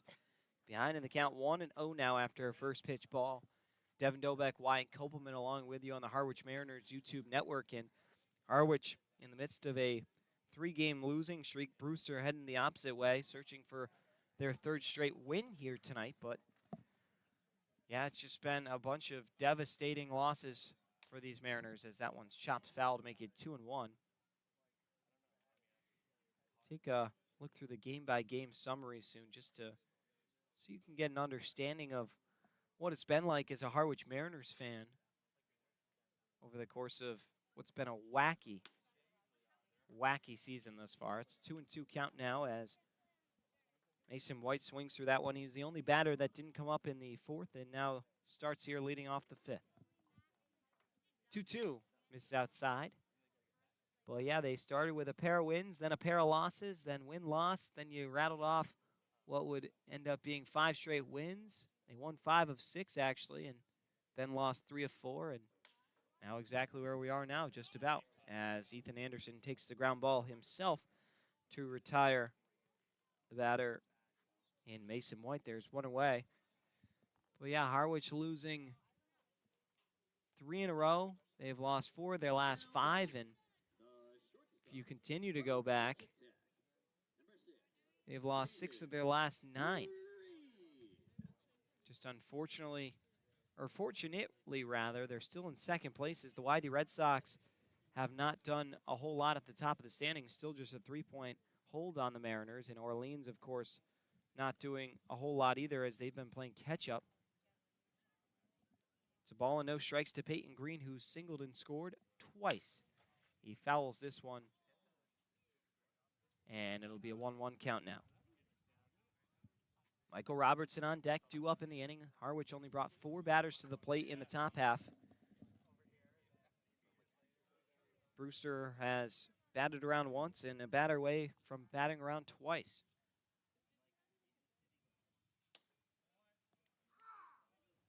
Now going to be a ball and 2 strikes as Mo's able to find the zone. That's sun setting now to our left in the ballpark. Wyatt, you didn't bring your shades, so you're kind of sitting back, lounging a little bit, trying to hide from that giant ball of fire as this one's popped up into the shallow infield, and it will be snagged by Rivera. He pulls it in. 2 up, 2 down now for Moza as he's starting to find his rhythm once again. 3 straight retired. He's had the strikeout working for him, but facing a tough test here. Michael Robertson certainly due. Reaches a hits batsman and flat out to center field. Whitecaps have never died in the innings thus far, getting 5 runs in the second and the fourth. First pitch now to Robertson's going to be in there for a strike on the outer part of the plate. A nice fastball that time from Moza. A tough pitch to connect with. Here comes the 0-1. Make it a 1-1 count. All the infielders playing back here, anticipating ground ball from Robertson. So here's the 1-1, misses up and away. It's 2-1. Top of the order, and Will Turner on deck. He's already batted 3 times today. Would be nice to have his 4th in just the 5th inning. 2-1 is going to miss inside. 3-1. Moses gone 3 1/3 thus far. 4 hits, 5 earned runs, a walk, and 4 punch-outs. Trying to get out of this inning.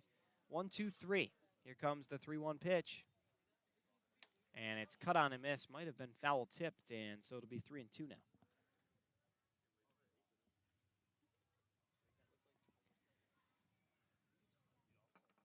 Robertson awaiting.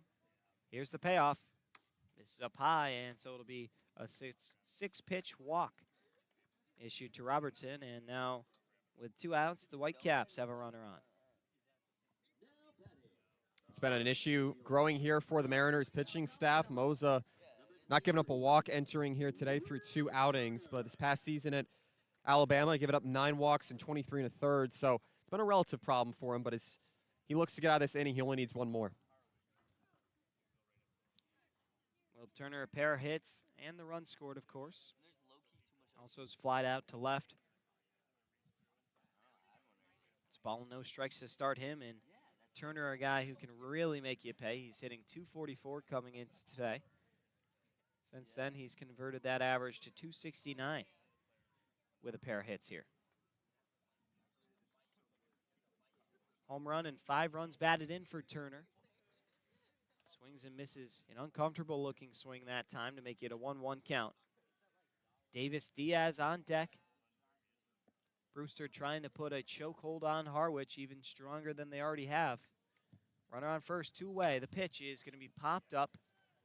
Shallow right field. Rivera going out. Incoming is Sauke, and Sauke will put it away for out number 3. So, the Mariners able to face just 4 batters in the 5th inning. No runs, no hits, no errors, and 1 is left on. We head now to the 6th inning, 10-5 in favor of the Caps. We'll be right back from Stony Brook Field on the other side. You're listening to the Harwich Mariners YouTube network.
fielder, number 24, Devin Obi. Devin Obi, Andrew Yu, and Daniel Rivera due up for the M's, the bottom three in this Mariner order. As back out there is Josh Sanders. Obi thought about a bunt, pulled it back, and so it'll be a 1-0 count. Defensive changes. Jared Jones exits the ball game, and Brock Tibbett slides in over at first base for the Whitecaps. Top of the sixth inning here. 10-5 our score in favor of Brewster as Obi shoots one into left field for a base hit. Really nice looking swing there. He has been locked in today.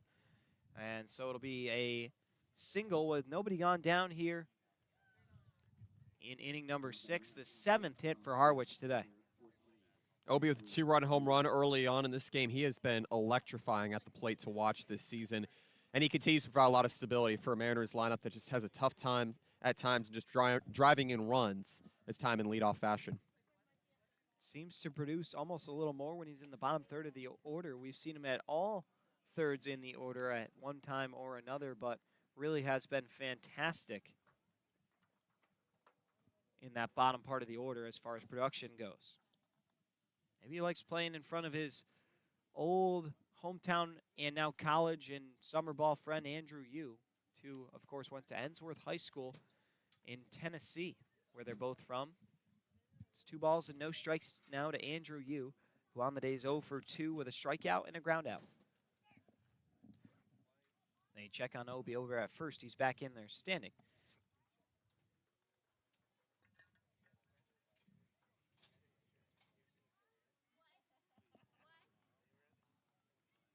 Rivera on deck. Nobody gone down here in the 6th.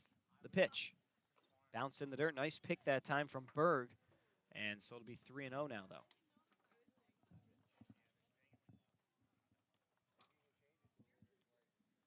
Wareham still on top of Bourne. That game 4-2 in the bottom of the 2nd inning.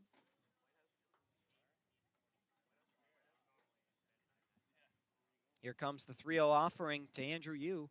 And it's in there for a strike to make it 3-1. The at-bat stays alive.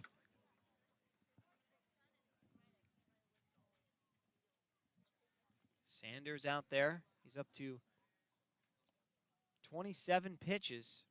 3-1 is going to be right down Broadway for a strike. Andrew Yu being a little selective, of course, was way ahead in the count, and now we'll have to protect. 6th pitch of the at-bat coming.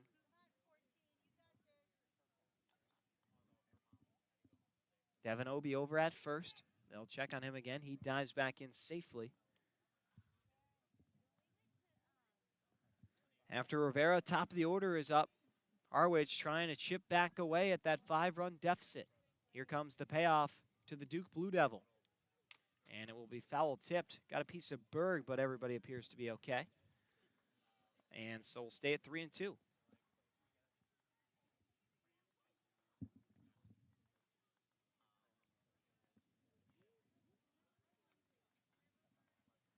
Yu on the season, hitting 125.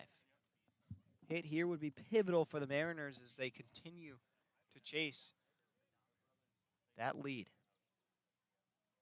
3-2. Foul tipped into the glove, and they're going to say it was on the transfer that Yu was out. So he will punch out for the 2nd time today and continue his slump. Be strikeout number 2 for Josh Sanders, and there's 1 away here in the 6th. Mariners haven't been too prone to strikeouts as much as they have over the last 5 games.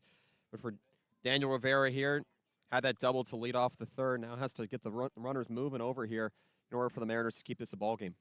Rivera did double and come around to score. He's also walked as Sanders will take a look over at Obi and keep him honest.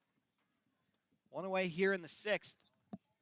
That sun continuing to fall behind the tree line here at Stony Brook. Of course, no lights at this field.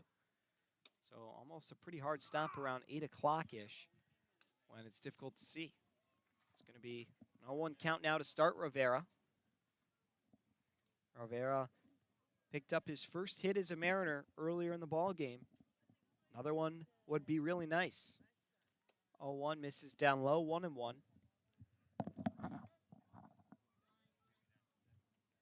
Rivera out of Southern New Hampshire, now a Kansas State Wildcat.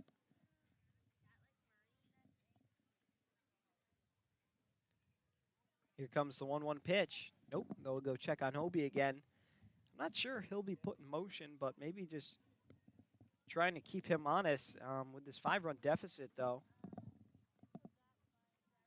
Not really sure why they're so concerned about him. 1-1. And it's going to be lined, but foul off to the left. Might have got a piece of the batter Rivera, but he inspects it and it appears to be okay. Just a jam shot there. Can't feel good on the hands, that's for sure. It was almost snagged by Davis Diaz, but just a little out of his reach, and so Rivera luckily able to stay alive.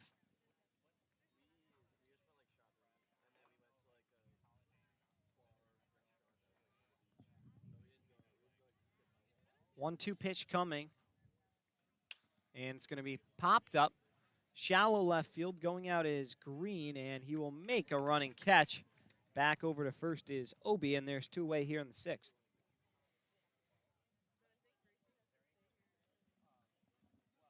Now batting the designated hitter. Be Devin Hurdle's turn now. Number 32. Hurdle on the day 0 for 3. He's flied out twice and also grounded out.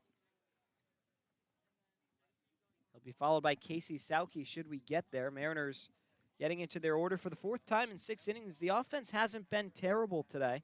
They've gotten a pair of home runs. They've scored in 3 of the first 5 innings.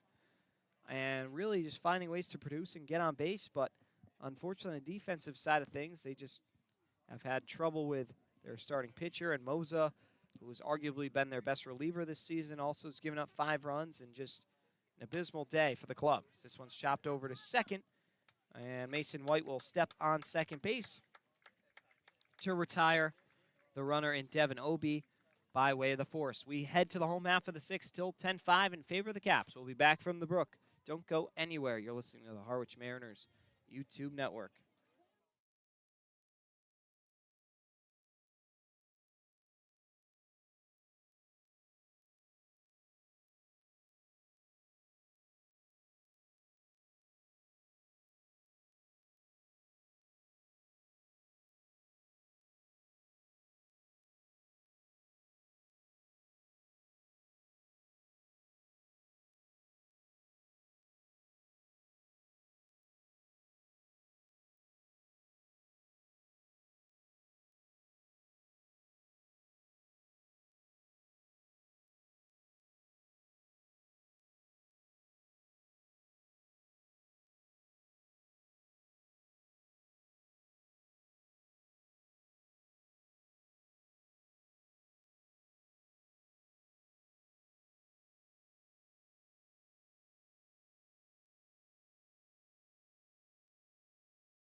Home half of the 6th here. It'll be Diaz, Pearson, and Berg due up for the Whitecaps. Called to the bullpen, Dylan Del Vecchio. The 6'1", 200-pound left-hander steps in. He's ahead in the count 0-1. Del Vecchio making his team-high 6th appearance this season. 0-1. Misses outside, 1-1. Night over for Aiden Moza. He went 3 2/3, 4 hits, 5 earned runs, 4 strikeouts, and a pair of walks. Not his best outing by any means, but if you take out that blow-up inning in the fourth, which I guess much easier said than done, he actually pitched pretty well, Wyatt. Yeah, I'd say that he was able to get some ground ball contact, certainly rung up a few on strikeouts as well, and that's what you're going to need as the Mariners look to potential arms to go to consistently down the stretch. 2-1 is going to be slapped into shallow right field over the leaping Rivera. I tell you, he's been about a couple Pediasures away from making a few brilliant plays. Just unfortunately, nature taking a few inches from him. And so he's going to be slow to his feet, but a great effort from Daniel Rivera. You got to be really happy with the effort he's put in since his time arriving in Harwich. Definitely a guy who's really gritty, not afraid to get on the ground, make plays. Just unfortunately he's come up a little short, and it'll be a nice single for Davis Diaz.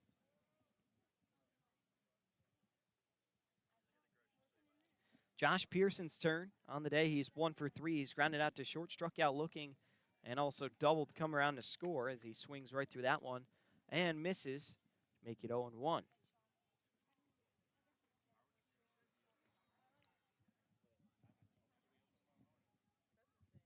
Diaz over at first. Here's the 0-1. This is down low, and it's 1-1. Del Vecchio on the season, a 4.82 ERA for the Mariners. 9 1/3 innings pitched, 9 strikeouts to 5 walks, and has surrendered 11 hits. He's been a very middle-of-the-road reliever for Harwich, but his most notable outing came back when he was credited with the win after going 4 innings, 59 pitches, a hit, a run, 5 strikeouts, and 1 walk against the Falmouth Commodores back on June 25th. His best outing by far. Drops in another strike that time to make it 1-2 now to the batter and Pearson. Last pitch back on June 30th against the Chatham Anglers. 3 innings, 6 hits, 2 runs, a walk, and a strikeout.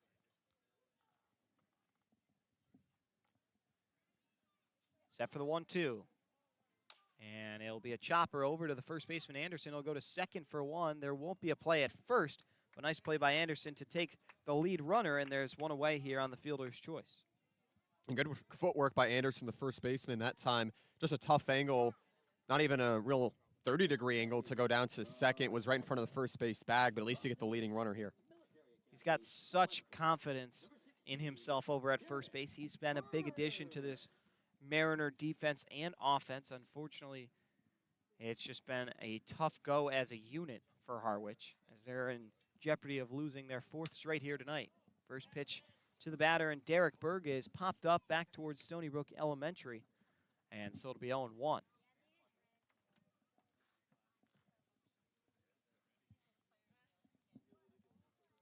Sun continuing to go down here at Stony Brook. Del Vecchio on the hill for the M's. Here comes the 0-1. Nice off-speed pitch that just had the string pulled on it, and it's 0-2 now.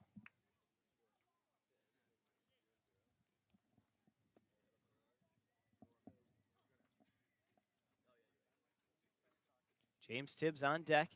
Brewster trying to add a few more cushions to their 5-run lead, as this one's going to be ripped out into the gap in deep left center field. Going back is Obi. That ball long gone into center field. A 2-run blast for Derek Berg, the new catcher for the Brewster Whitecaps. A bomb into the cheap seats, and it will be now a 12-5 lead. Derek Berg made his debut yesterday and now making his presence known at home. First home run of the season for Berg. The Army catcher just taking a good drive out towards left center field, and Obi could do nothing about it. Brewster in the top 4 in the Cape Cod Baseball League in home runs, despite having one of the lowest team batting averages. That's their 2nd bomb of the night, and Del Vecchio gets knocked too early. 10th hit of the game for the Whitecaps is another violent swing from James Tibbs, who already has the other home run here tonight that came in the 4th. 0-1 our count. And the pitch misses down low, 1-1. Jared Jones on deck, due up in the inning. Whitecaps lead this one 12-5 here. Closing in on the top of the hour. Here comes the 1-1, and it's cut on and missed. Nice breaking ball that gets away from the catcher and you, and it's 1-2. Gateman and Bourne still in a 4-2 ball game in the bottom of the third from Spillane Field out in Wareham. Still no update on point streak for Katuitt and Falmouth out at Arnie Allen Diamond.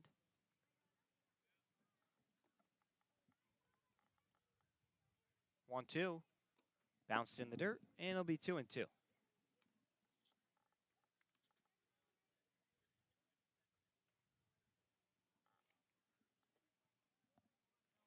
Tibbs also on the day has singled and come around to score and flied out to center. 2-2 pitch, just missed outside, and is able to stay alive at 3-2.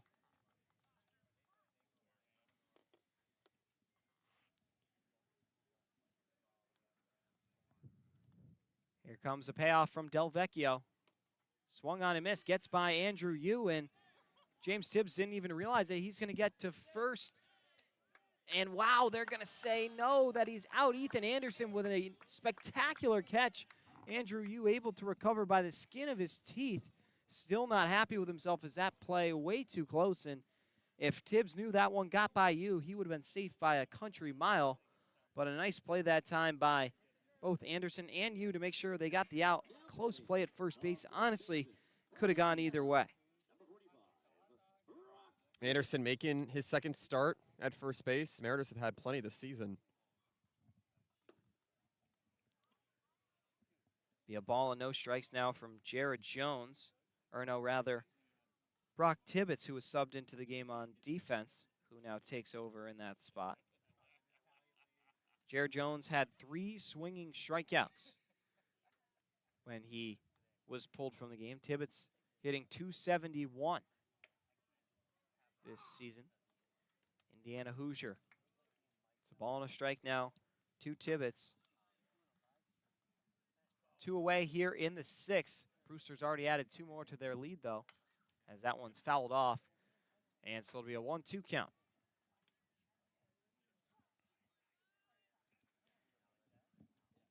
"12 runs on 10 hits with 3 errors for the Whitecaps, 5 runs on 7 hits, and an error for the Mariners. When you can have a lead this size with 3 errors, you got to be really thanking your lucky stars as the Whitecaps. And that one's fouled off down the third base side, and so we'll stay at 1-2.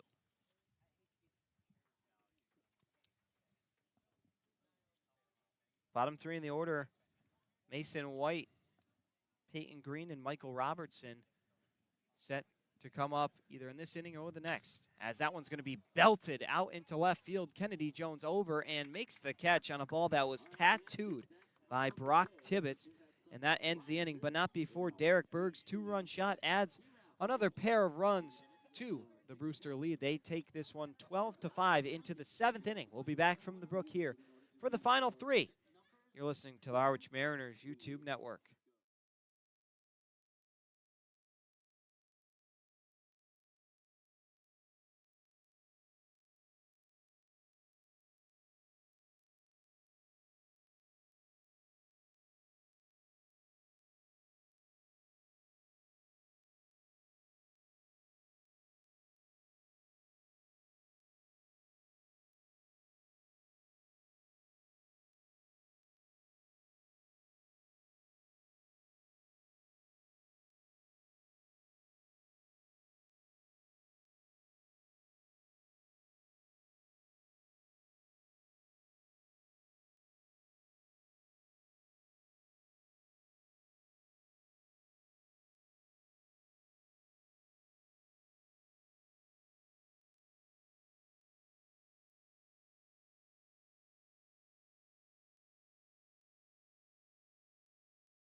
2-3-4 due up for the Mariners as they trail by 7. And I'll be handing play-by-play duties back over to my broadcast partner, Wyatt Kopelman, the rest of the way. Wyatt, take it away.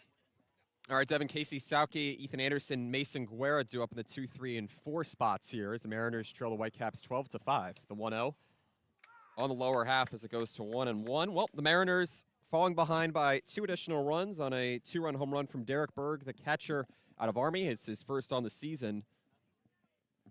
Sauke out of Virginia awaits the 1-1.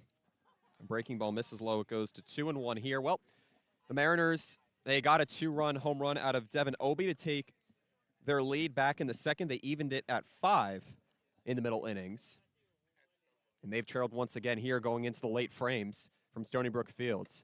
The 2-1 misses high. It goes to 3-1. Well, you also consider it being a relatively quiet night for the top of the order aside from solo home run from Ethan Anderson. Mariners have lacked a little bit of balance that they had against Katuitt when they won 3-2, the best team in the Cape Cod League. 3-1 misses low and away as a 5-pitch walk here to Sauke. He reaches for the first time on the evening. So that draws in Ethan Anderson, the first baseman out of Virginia as well. 1 for 3 here tonight, a solo home run, his first of the season, back in the third as the Mariners trail the Whitecaps 12-5, 5 runs on 7 hits, 1 error for the Mariners, 12 runs, 10 hits, 3 errors for the Whitecaps. Josh Sanders, a junior out of Texas Tech, the right-hander, now out of the stretch. Deals the first pitch fastball on the upper inside corner for strike number 1. And Katuitt score, last updated an hour ago. 2-0 Falmouth in the top of the third. Katuitt has held top spot in the Cape Cod West standings for a long time as the 0-1 is lofted high and deep out towards left field. Tibbs, the left fielder, ranging back. He makes the catch just shy of the warning track for out number 1 here in the 7th. And the Mariners, they've had a hit in each of the last 3 innings leading into the 7th inning here. You'd have to think that running out of chances here, they, of course, don't want to go home with just 7 hits.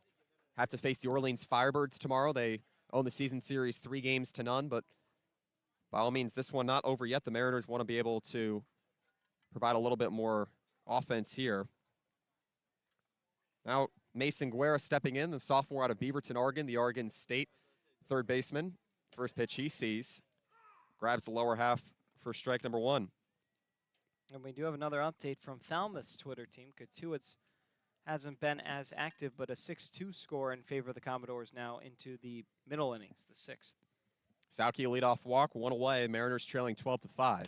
The 0-1 and slider lofted out towards right field. Running back Tibbetts, and instead making the catch on the foul territory side is White as he crosses the right field line for the second out. An excellent play on the run from the second baseman in White, and there's 2 away here in the 7th.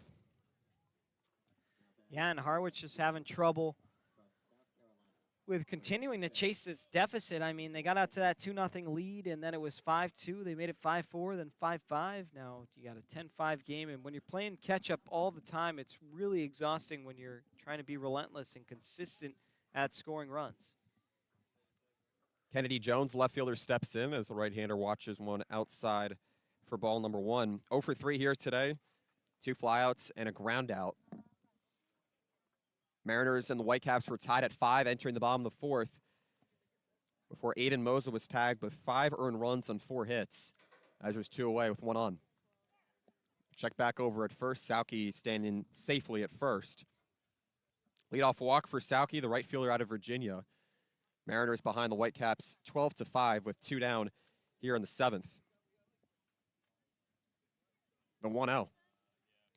Slider attacks the upper outside corner as it goes to 1-1 to the South Carolina outfielder in Jones. Whitecaps getting 2 in the bottom of the 6th just a moment ago on a 2-run home run from Derek Borg out of Army. The 1-1. Slider rolled over towards the right side. Weak ground ball for Tibbetts at first as he makes an underhand toss to Sanders as he makes the play at the bag. So despite a leadoff walk, the Mariners go down in order. A foul out, a fly out, and a ground out as Harwich still trails Brewster 12-5 going into the bottom of the 7th. It's time to stretch here at Stony Brook Field in Brewster, Massachusetts. We'll be back in a moment here on the Harwich Mariners YouTube network.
Mariners trail the Whitecaps 12-5 on the road at Stony Brook Field here in Brewster, Massachusetts. Lower third of the order, and Mason White, Peyton Green, Michael Robertson due up. Dylan Delvecchio, the left-hander, deals the first pitch as it's roped foul to the left side for strike number 1.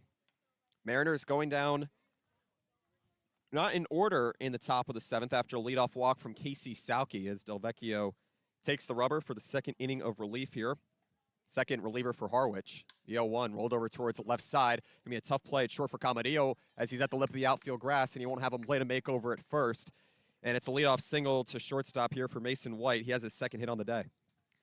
Yeah, that's now the 11th hit that Harwich pitching has given up, and yeah, they've just been getting killed on offense and not being able to provide when they're up to the plate themselves. It's just been really difficult for them to kind of scrape together any sort of run differential or any wins because they just have always been playing catch up, and when everybody's getting on base except your team, it's been difficult. First pitch to Peyton Green, the right-hander, misses low and away on a slider for ball number 1. A righty-lefty battle here. Leadoff single here for Brewster. Ahead 12-5 on the Mariners as the 1-0 misses low to make it 2-0 to Peyton Green, the shortstop out of NC State. The Mariners facing a Whitecaps team that has begun to find run production as of late, despite having the third fewest RBIs in the Cape Cod Baseball League entering tonight. The Whitecaps with 15 combined earned runs over the last 5. The pitch taken low for strike number 1 here. 2 balls, 1 strike to Green. The shortstop hitting in the 8th spot here today. The Mariners trailing the Whitecaps 12-5. 5 runs and 7 hits for Harwich, 12 runs and 11 hits for Brewster. Delvecchio, the 2-1, misses low. Green on the evening started with a single and then followed it up with a single to left center field. An RBI base hit for that matter before a flyout to second base in the 5th. Delvecchio out of the stretch here. 3-ball pitch, bounced over towards the left side. Hard hit ball for Guerra. He gets up, fires onto first, and it's in time. An excellent recovery from Mason Guerra, the Beaverton, Oregon native, but that moves a runner into scoring position. White. Yeah, lost his glove in the process. Might have hurt his left hand a little bit as we saw him shake it, but he picked up the ball without his glove on barehanded and just flung it right over across the diamond. He'll absolutely take the out after a ball that was labeled down the line.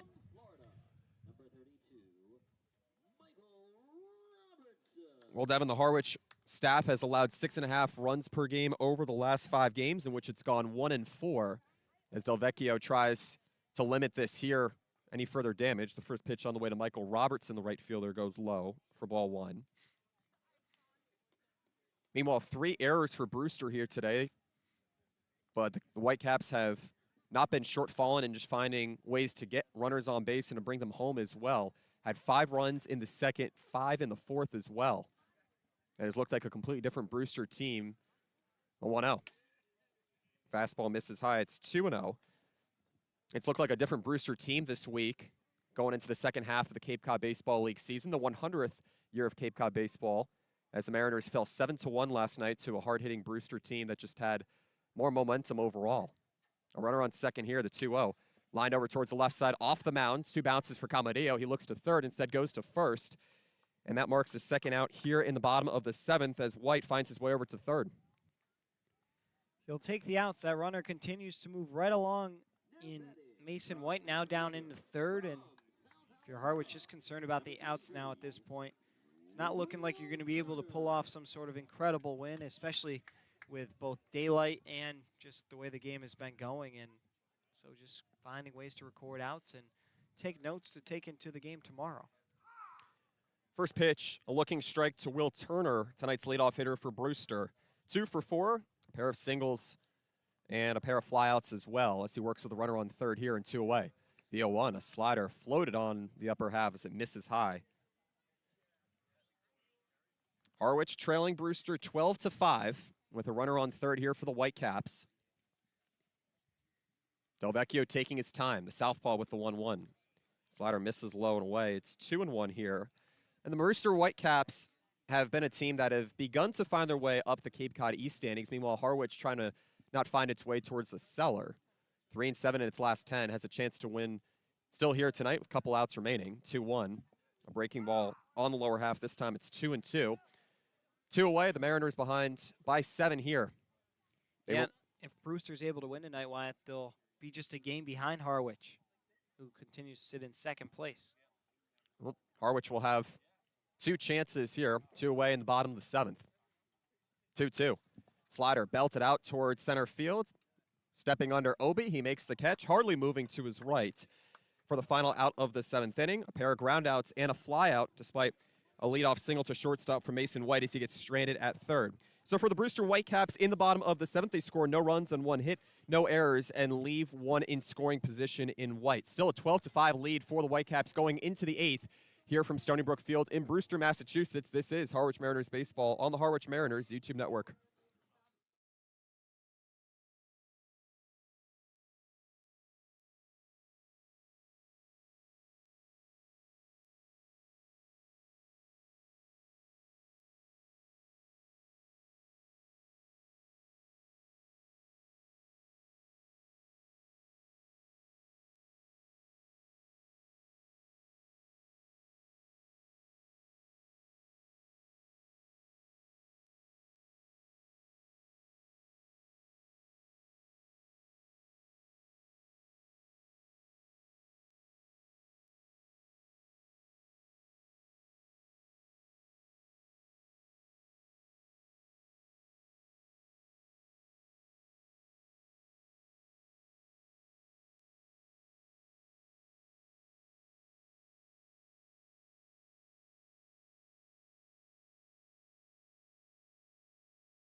From Texas A&M, number 30, Ali. Mariners trail 12-5 going into the 8th inning. A new pitcher onto the mound here for Brewster, the second reliever in Brendan Lissick, the junior out of Texas Tech. Southpaw stands tall. The first pitch to Camarillo, skied out towards right field, backing up at the track. Robertson, and he makes the catch for the first out. 1 pitch, 1 away here for the new wing in Lissick. To tell you a little bit more about Lissick, at 6'4", 220, 3-0 this season for the Whitecaps. He gave up a hit, 2 walks, and earned a strikeout with 2 earned runs allowed in an inning and a 2-run loss against Katuitt. And he actually made his season debut in that 6-run loss at Harwich. A 12-5 deficit for the Mariners, meanwhile. First pitch to Devin Obi, watched at high for ball number 1. So Camarillo flies out to right field. The final line on Sanders, the first reliever for Brewster. 3 innings, 2 hits, no earned runs, 1 walk, and 2 strikeouts. Here's the 1-0. Healthy swing and a miss. Goes to 1-1 here to Obi. Got to be happy with what Obi's been able to do here today. He's reached 3 times, home run, a single, and reached on error. He's been one of the few bright spots for the Harwich Mariners in this abysmal game thus far. 1-1 misses low and inside. Well, it did get exciting for a while as well, Devin. Obi giving the Mariners their first lead with a 2-run home run in the 2nd inning. And it became 5-2. 1 away. Here's the 2-1. Fastball roped back behind home plate as it goes to 2-2, leaves the playing field here. So the Mariners, they had a 2-0 lead before trailing 5-2 going into the 3rd. They got 2 back in the 3rd. Solo home run from Ethan Anderson, an RBI ground out. The 2-2. Slider bounce foul to the left side. We'll do it again. And the Mariners, they've had a similar issue they've run into and just lacking enough support from their relief staff. Aiden Moza tagged with 5 earned runs on 4 hits, as was Brian Zeldin, the starter.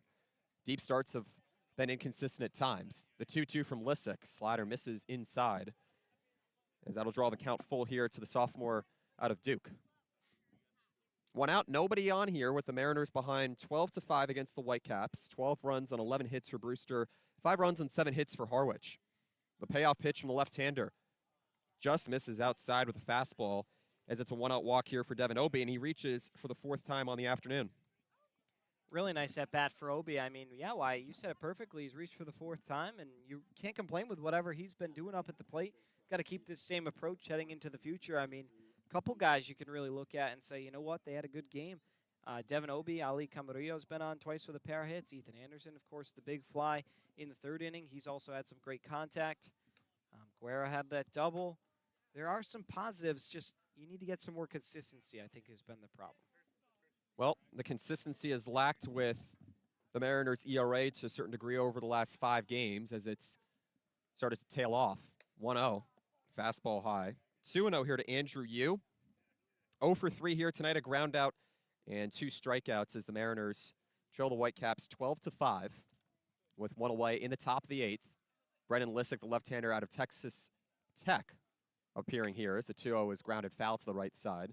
Make it 2-1. A runner on first in Obie. 1 out walk here against the new pitcher in Brennan Lissick. Carson Swilling, not the most strong outing in his latest start on the season. The Auburn transfer 5 earned runs, but the Mariners falling here, 2-1 high. So it goes to 3-1. The Mariners not living up to the Brewster hitting here today. That's where they've fallen, aside from having a lack of efficacy out of its relief pitching. 3 balls, 1 strike to you.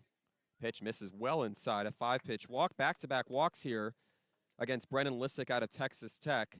And the Mariners have a little bit of traffic on the base pass here in the 8th. And this is not what you expect when you put in your guy who's usually lights out to come in, just wrap up the ball game with a 7-run lead. You don't expect him to have back-to-back walks. A guy with 3 wins this season that just won off the league lead. And, yeah, hopefully he can try to figure it out, because right now he looks a little shaky out there on the mound. And you don't want to waste an outing from him when he's been your winningest guy. First pitch to Daniel Rivera, swung at high for strike number 1. Both teams looking to 2 relievers here today. Aiden Moza appearing for 3 2/3 innings after a start of just 1 1/3 innings out of Brian Zeldin, rising senior at Georgia. Both getting tagged with 5 earned runs.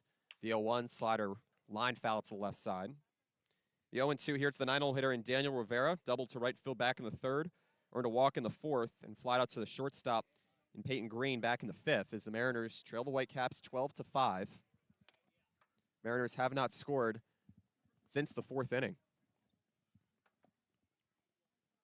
2 runners on here, still 1 away. The 2-strike pitch, fastball runs high above the letters. It goes to 1-2 here on the former Southern New Hampshire infielder. Obie on second, Yu on first after a flyout to start the 8th inning from Ali Camarillo. Lissick with a look back at first, a 2-strike pitch, fastball swung on and missed. First strikeout here for Brennan Lissick. The Mariners strike out for the 5th time here in the 8th inning, as there are now 2 down. Lissick just 1 out away from straining traffic. And yes, you know, the scoreboard may say otherwise, but if we're continuing to look at the positives here, 5 strikeouts for the Mariners as a team, not bad. A team who usually strikes out double digits every game. Granted, there is still time. Don't want to jinx anything, but a team who does on average strike out above 9 times per game, so you will take what you can get as far as being below that mark. Mariners have been prone to striking out this season as Devin Hurdle is ahead in the count 1-0 here against Lissick out of Texas Tech. 1-0, fastball swung on and missed. Make the count even at 1-1. Obie on second, Andrew Yu on first after back-to-back walks. 2 away here in the top of the 8th. The Mariners trail the Whitecaps 12-5. Sun is gradually setting below the horizon here at Stony Brook Field. 1-1. A breaking ball flies down the middle as it goes to 1-2. Hurdle started off the evening quiet, but we reached on a fielder's choice 4 and assisted back in the 6th as the inning closed at that point. The 2-strike pitch from Lissick taps foul behind home plate. We'll do it again. Well, the Mariners still working with 4 outs on the board here. Have not scored since the 4th inning. They had 2 runs in the second on a 2-run home run from Devin Obie, 2 in the third and 1 in the fourth. A 2-strike pitch again. Fastball lofted out towards left field. It's falling quickly. It splits the outfielders for a base hit. That sends Obie around third. He will score standing up. And the Mariners get an RBI base hit out of Devin Hurdle, the Nebraska-Omaha product. Slices the lead down to 6. It's 12-6 Brewster. Yeah, why not? Make it a little interesting. You'll take some late signs of life here from the Mariners as another positive going forward. 2-out rally wouldn't hurt. Hey, 1 swing of the bat, and just like that, we would have a 3-run game. So we'll see what Sauke can do. The Mariners have needed balance out of their lineup here on the evening, despite getting a home run from Devin Obie and Ethan Anderson at opposite ends of the lineup as Casey Sauke steps in here. The first pitch, a slider on the upper half for strike number 1. And you consider that still with 4 outs, 3 outs to work with, it doesn't exactly matter. Your approach has to be going 1 play at a time if you're the Mariners lineup. Runner in scoring position in you. 0-1, a slider missing high at the letters as it goes to 1-1. Hurdle on first, and you on second on the RBI base hit from Hurdle, the DeWitt, Iowa native.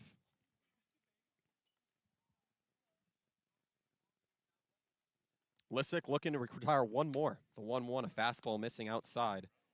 So it goes to 2-1 here to Sauke, the Rochester, New York native. Ethan Anderson on deck, had a solo home run to give the Mariners, help the Mariners towards 2 runs in the 3rd inning.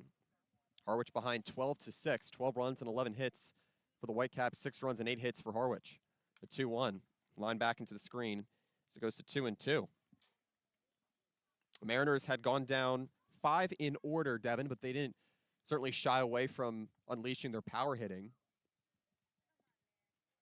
Meanwhile, Sauke trying to stay alive here with runners on first and second, 2 away in the top of the 8th. Lissick with the 2-2. Spike to the right side, but it goes well foul.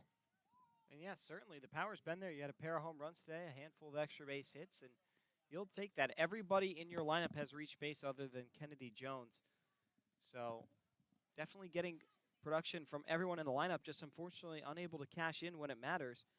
Mariners have stranded people in 5 of the first 7 innings here, and likely here in the 8th. 2-2, fastball swung on and missed. Sauke strikes out for the 2nd time here tonight as he falls to 0 for 4 despite the walk back in the 7th as the Mariners get a run back, but they only get 1 as they score 1 run on 1 hit, no errors, and leave 2 on in Hurdle and Yu. Mariners trailing 12-6 as they try for a quick 8th, but we'll be right back here on the Harwich Mariners YouTube network. It's 12-6.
Mariners trail 12-6 against the Brewster Whitecaps. Dylan Delvecchio, the left-hander out of Tarleton State, back out for his 3rd inning of relief here.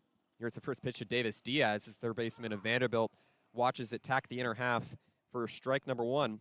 Well, the Mariners, they finally get their first run since the 4th inning. An RBI base hit out of Devin Hurdle. The 0-1. Lined into left field for a base hit. A hard hit ball here for Davis Diaz. He picks up his second hit on the night. And after a pair of walks, he continues to score a cheer in the Whitecaps order. Yeah, that one was absolutely crushed into the gap between third and shortstop. Davis Diaz, one of the hottest hitters in the Cape League, and he's on base for the 4th time today. Not much you can complain about with how he's performed. Returning Whitecap, who was fantastic this season. Last year was kind of in the middle of the pack, but really has emerged in a surefire all-star in the coming weeks. A pinch hitter coming up here for Josh Pearson in the 3-hole as it goes low and inside. Ivan Bretthauer, who was the designated hitter last night, sophomore of Arizona. He watches it low and inside. 1 ball, no strike here. Del Vecchio in a lefty-righty battle. Deals a fastball on the lower inside corner as it goes to 1-1. Diaz with a leadoff single to left field. Just completed a season under longtime head coach Tim Corbin at Vanderbilt. Corbin saying he's a low-maintenance young man with a positive disposition. 1-1. Roped out towards center field. That forces Obi back on his high horse as he makes the catch on a loud out number 1 here in the 8th. So Diaz staying at first as the Mariners trail the Whitecaps 12-6 after a 2-out base hit from Devin Hurdle back in the 8th inning. Still stranded 2 as Del Vecchio continues to work out of the stretch here. First pitch misses low and inside here to Leach. Leach also pinch hitting here for Derek Berg, the catcher out of Army. Meanwhile, Leach out of Missouri. 1 on, 1 out here, the 1-0. Grounded over towards the right side. Rivera moving to his left. At the lip of the outfield grass. Zips it onto first, and it's in time. But Diaz moves into second as there are now 2 down here in the 8th. I mean, Rivera, he seems to cover so much ground over there at second base, sliding to his left to make that play on to first. So casual, so smooth, so easy for him. He's been fantastic all day over there, and once he gets the bat going, he could be a real threat in the second half of the season. It has a walk and a double in the early innings today, and certainly not hesitant to make speed happen on the base pass. Now the first pitch to James Tibbs out of Florida State. A changeup that grabs the lower half for strike number 1. Mariners trail 12-6 with 2 gone here in the bottom of the 8th. It's 12 runs and 12 hits, 3 errors committed for Brewster, 6 runs and 8 hits for the Mariners. Del Vecchio, the left-hander with the 0-1, a swing and a miss as that had Tibbs swinging out of his shoes there as it goes to 0-2. Davis Diaz on second on the ground out to second base for Dylan Leach. Brewster looking to add more runs here despite having a 6-run lead.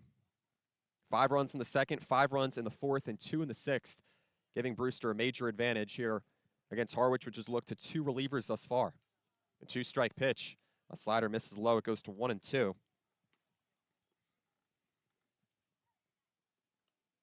Tibbs out of Florida State, native of Marietta, Georgia. He hit .320 with runners in scoring position at Florida State this season. The 1-2 from Del Vecchio. Just misses low as it goes to 2-2. Tibbs with a single to center field back in the 2nd. Homered in the 4th and a strikeout swinging in the 6th. Mariners as a staff with 5 strikeouts here tonight. Runner on second, the 2-2. Grounded over towards the right side as it trails just foul. So we'll do it again. An excellent night for baseball here. A good breeze to keep a little bit of humidity off of the Brewster faithful here at Stony Brook Field. The wind blowing out to left field once again. No lights on here at Stony Brook Field, meanwhile. 12 runs and 12 hits for Brewster, 6 runs and 8 hits for Harwich. As the Mariners, after losing 7-1 last night, just did not get a deep of a start as it wanted out of the starter in Brian Zeldin.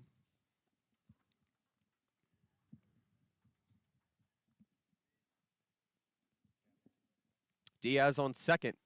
Del Vecchio with the 2-2, and he misses low on a slider. It goes to 3-2. One characteristic that I've noticed throughout tonight, and even just in prior Whitecaps and Mariners battles, is Tibbs' plate discipline. Here tonight, he has not missed out on that. Payoff pitch from Del Vecchio. Fastball lofted out towards left field, running in Jones, and instead it'll leave it for Obi to make the catch for the final out of the 8th inning. So after a leadoff single to left field from Davis Diaz and a runner in scoring position and the third baseman out of Vanderbilt, Delvecchio retires the Whitecaps in order. The Mariners trail the Whitecaps 12-6 and have their last licks coming up in the top of the 9th here from Stony Brook Field in Brewster, Massachusetts. We'll be back on the Harwich Mariners YouTube network.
Number 38, Ethan Anderson. Mariners have their last try here, trailing the Whitecaps 12-6. Ethan Anderson, Mason Guerra, Kennedy Jones due up here against Brendan Lissick, the left-hander of Texas Tech. First pitch, a healthy hack and a miss for strike number 1 here. The Virginia Beach, Virginia native, and Ethan Anderson. Solo home run back in the 3rd. Only hit on the day here for the right-hander of Virginia. The 0-1 on the way. Fastball misses inside as it's 1-1. Mariners trail 12-6, 12 runs on 12 hits for the Brewster Whitecaps. For the Harwich Mariners, 6 runs on 8 hits here after a 7-1 loss at home last night. 1-1, a slider misses low and inside as it goes to 2-1 here. Well, the Mariners here tonight, 5 earned runs against Brian Zeldin and Adam Moza. They've gotten the hitting that they've needed. The Mariners now have to find a way to get both to work better. 2-1. Drilled to the right side foul as it leaves play. It'll be 2-2. Anderson's early success has showed promise, though, for the Mariners. They do have the pieces. They just got to put them all together. I mean, Sauke, Anderson, Guerra, and Jones is a very scary middle of the lineup, but unfortunately just all getting hot at different times. 2-2 from Lissick. Grounded over towards the left side. Bouncing ball for Green. Fires onto first, and it's in time. Yeah, it's just been a matter of getting the ends to meet here, Devin. You see how glaring it becomes over the last 5 games. You know, the Mariners, they just have runners in scoring position. They don't get a sense of the continuity that you need. The Mariners had chances last night. They brought a good deal of batters to the plate in the 4th and the 5th innings before loading the bases in the 6th, and then left the bases stranded with just 1 run brought in. So for what the Mariners had begun to show with the fireworks, not necessarily with all home runs, but just the extra base hits and the walks earlier on in this first half of the season has begun to fade off here. So now 1 away for Mason Guerra as the Oregon State product taps it back for strike number 1 here. Mariners with just 1 hit here in the late innings. An RBI hit from Devin Hurdle out of Nebraska Omaha as the Mariners trail 12-6 against the Brewster Whitecaps. Meanwhile, Guerra awaiting the 0-1 as he watches it low and inside. Goes to 1-1 here. Guerra's here tonight, a ground out and a foul out to the second baseman in white. Meanwhile, a double to left field in the 5th. He's provided the middle of the order with some spark. 0-1 breaking ball misses highs, goes to 2-1 here. Seemed like it would be a scorching hot day, but as the sun has gone down, the temperature has dropped, the wind has picked up. And the Mariners, with 2 outs to go here, seeing what else they can get here on the base paths. Brennan Lissick in his second inning of relief, the 2-1. Drilled back behind home plate as it goes to 2-2. Mariners with 1 run scored since the 4th. Had a 2-run lead early on a 2-run home run from Devin Obey. And then a 5-run second inning brought Brewster ahead before the Mariners made it a 1-run game in the 3rd. Brewster scored 5 again in the 4th. A 2-strike pitch. Fastball misses high as the count stays alive. It goes to 3-2.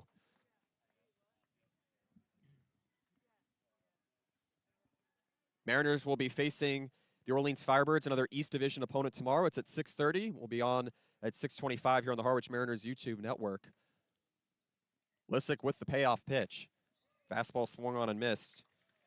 So Guerra strikes out for the first time here. Tonight's the 7th for the Mariners lineup, and Harwich is down to its final chance with Kennedy Jones coming back up, looking to reach for the first time on the day as well, Devin. Yeah, every batter's reached but him, so it would be a nice way to kind of wrap up the ball game if he's able to get on here. But looking ahead to tomorrow, Harwich is going to have to find ways to have more consistent production on both offense and defense. I mean, 12 runs on 12 hits is really inexcusable. First pitch to Jones is shot out towards center field, racing back to the wall. Turner, he looks up, and he can't make the catch as it bounces off the top of the wall. Jones, wide turnaround second. He's chugging off for third, and he will reach with a 2-out triple. In what was just inches away from a home run, the South Carolina outfielder hits a 2-out triple, and the Mariners have a little bit of life, still trailing 12-6 with 2 down in the 9th. And you could hear him really just get a hold of that one. He was sick of being the only one not on base and just put a charge into that ball. Just about got out of here, Wyatt.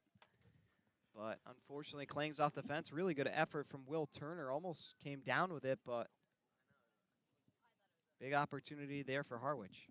The ball literally clanged off of the yellow rail guard right out at that 330 marker, or 380 marker, I should say. Yeah, a little bit of blurry vision. The first pitch on the way to Ali Camadillo as the Texas A&M infielder watches it inside for ball number 1. It literally clanged, and the wind blown out to left field as opposed to blown in from home plate. That one probably would have been a good few feet over the fence, but the Mariners still trail 12-6 with a runner on third. 1-0 goes way outside and high as it goes to 2-0 here. Camadillo here today with a base hit to left field in the 2nd, single to shortstop in the 4th, strikeout in the 5th, and flat out to right field in the 8th inning. Lissick with the 2-0. Skied back behind home plate as it goes to 2-1.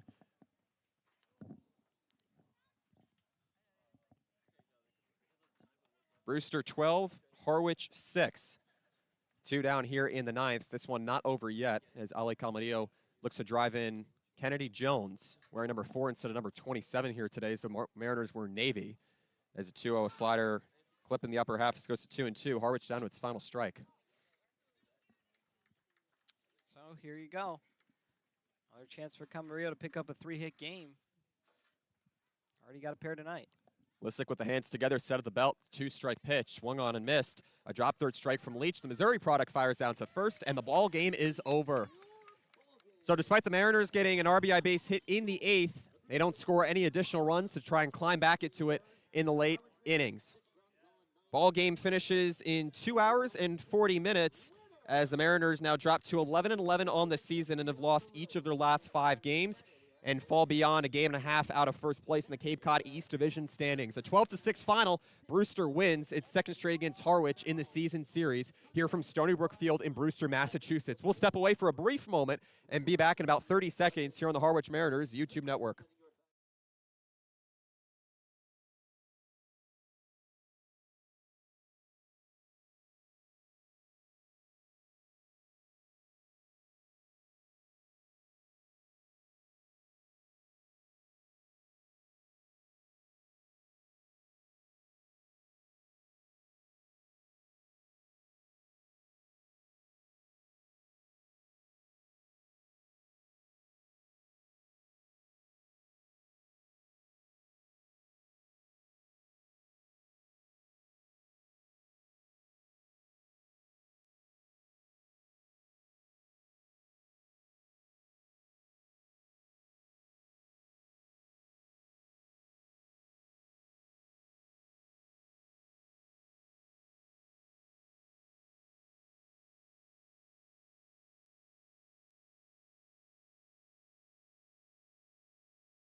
The Harwich Mariners dropped their 4th straight game, and it's a 12-6 loss against the Brewster Whitecaps in their first trip to Stony Brook Field here in Brewster, Massachusetts. And with that, we welcome you into the Harwich Mariners post-game show on a breezy night here. The sun is still yet to set below the tree line here in Brewster. And Devin, the Mariners, they didn't get a deep start out of Brian Zeldin, the rising senior at Georgia. Aiden Moza also tagged with 5 earned runs after the same had transpired to their starter, who went just 1 1/3 innings. Moza, meanwhile, getting tagged with the loss.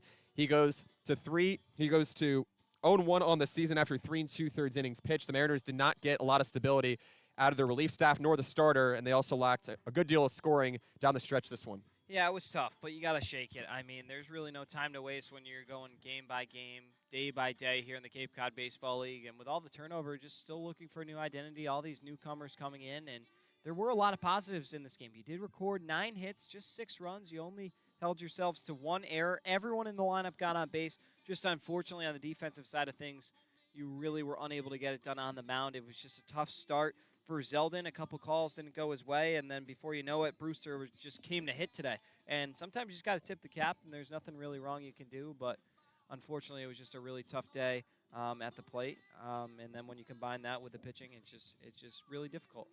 It's a tip of the cap to the red-hot Brewster Whitecaps as they move to 9-11-2 on the season. The Whitecaps taking down the Harwich Mariners 12-6. 12 runs on 12 hits, 3 errors, and 5 left on base. Just 5 for the Whitecaps. Meanwhile, the Mariners scoring their 6 runs on 9 hits, 1 error, and leave 9 on base. We talked a little about it as the broadcast began to dwindle down, the game for that matter, and it was just a matter of seeing how the Mariners can become more adept at being able to get back just to putting 2 ends together, getting some strong support out of their relief staff as the Mariners congregate in right field in a circle around their 20th year head coach, Steve Englert, and break the huddle here. The Mariners, meanwhile, didn't also get a ton out of their lineup. They leave 9 on base. You consider had they brought in half of them, it'll have been a little bit more of a ball game.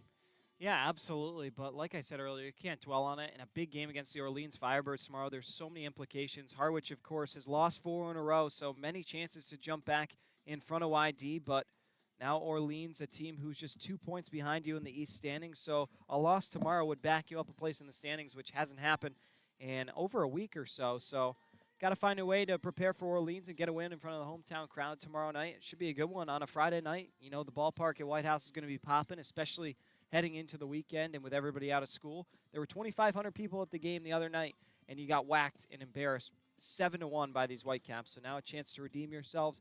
Big game tomorrow. Looking forward to it. On the other hand, for the Brewster Whitecaps, now 9-11-2 on the season, drawing closer towards first place contention in the Cape Cod East Division standings.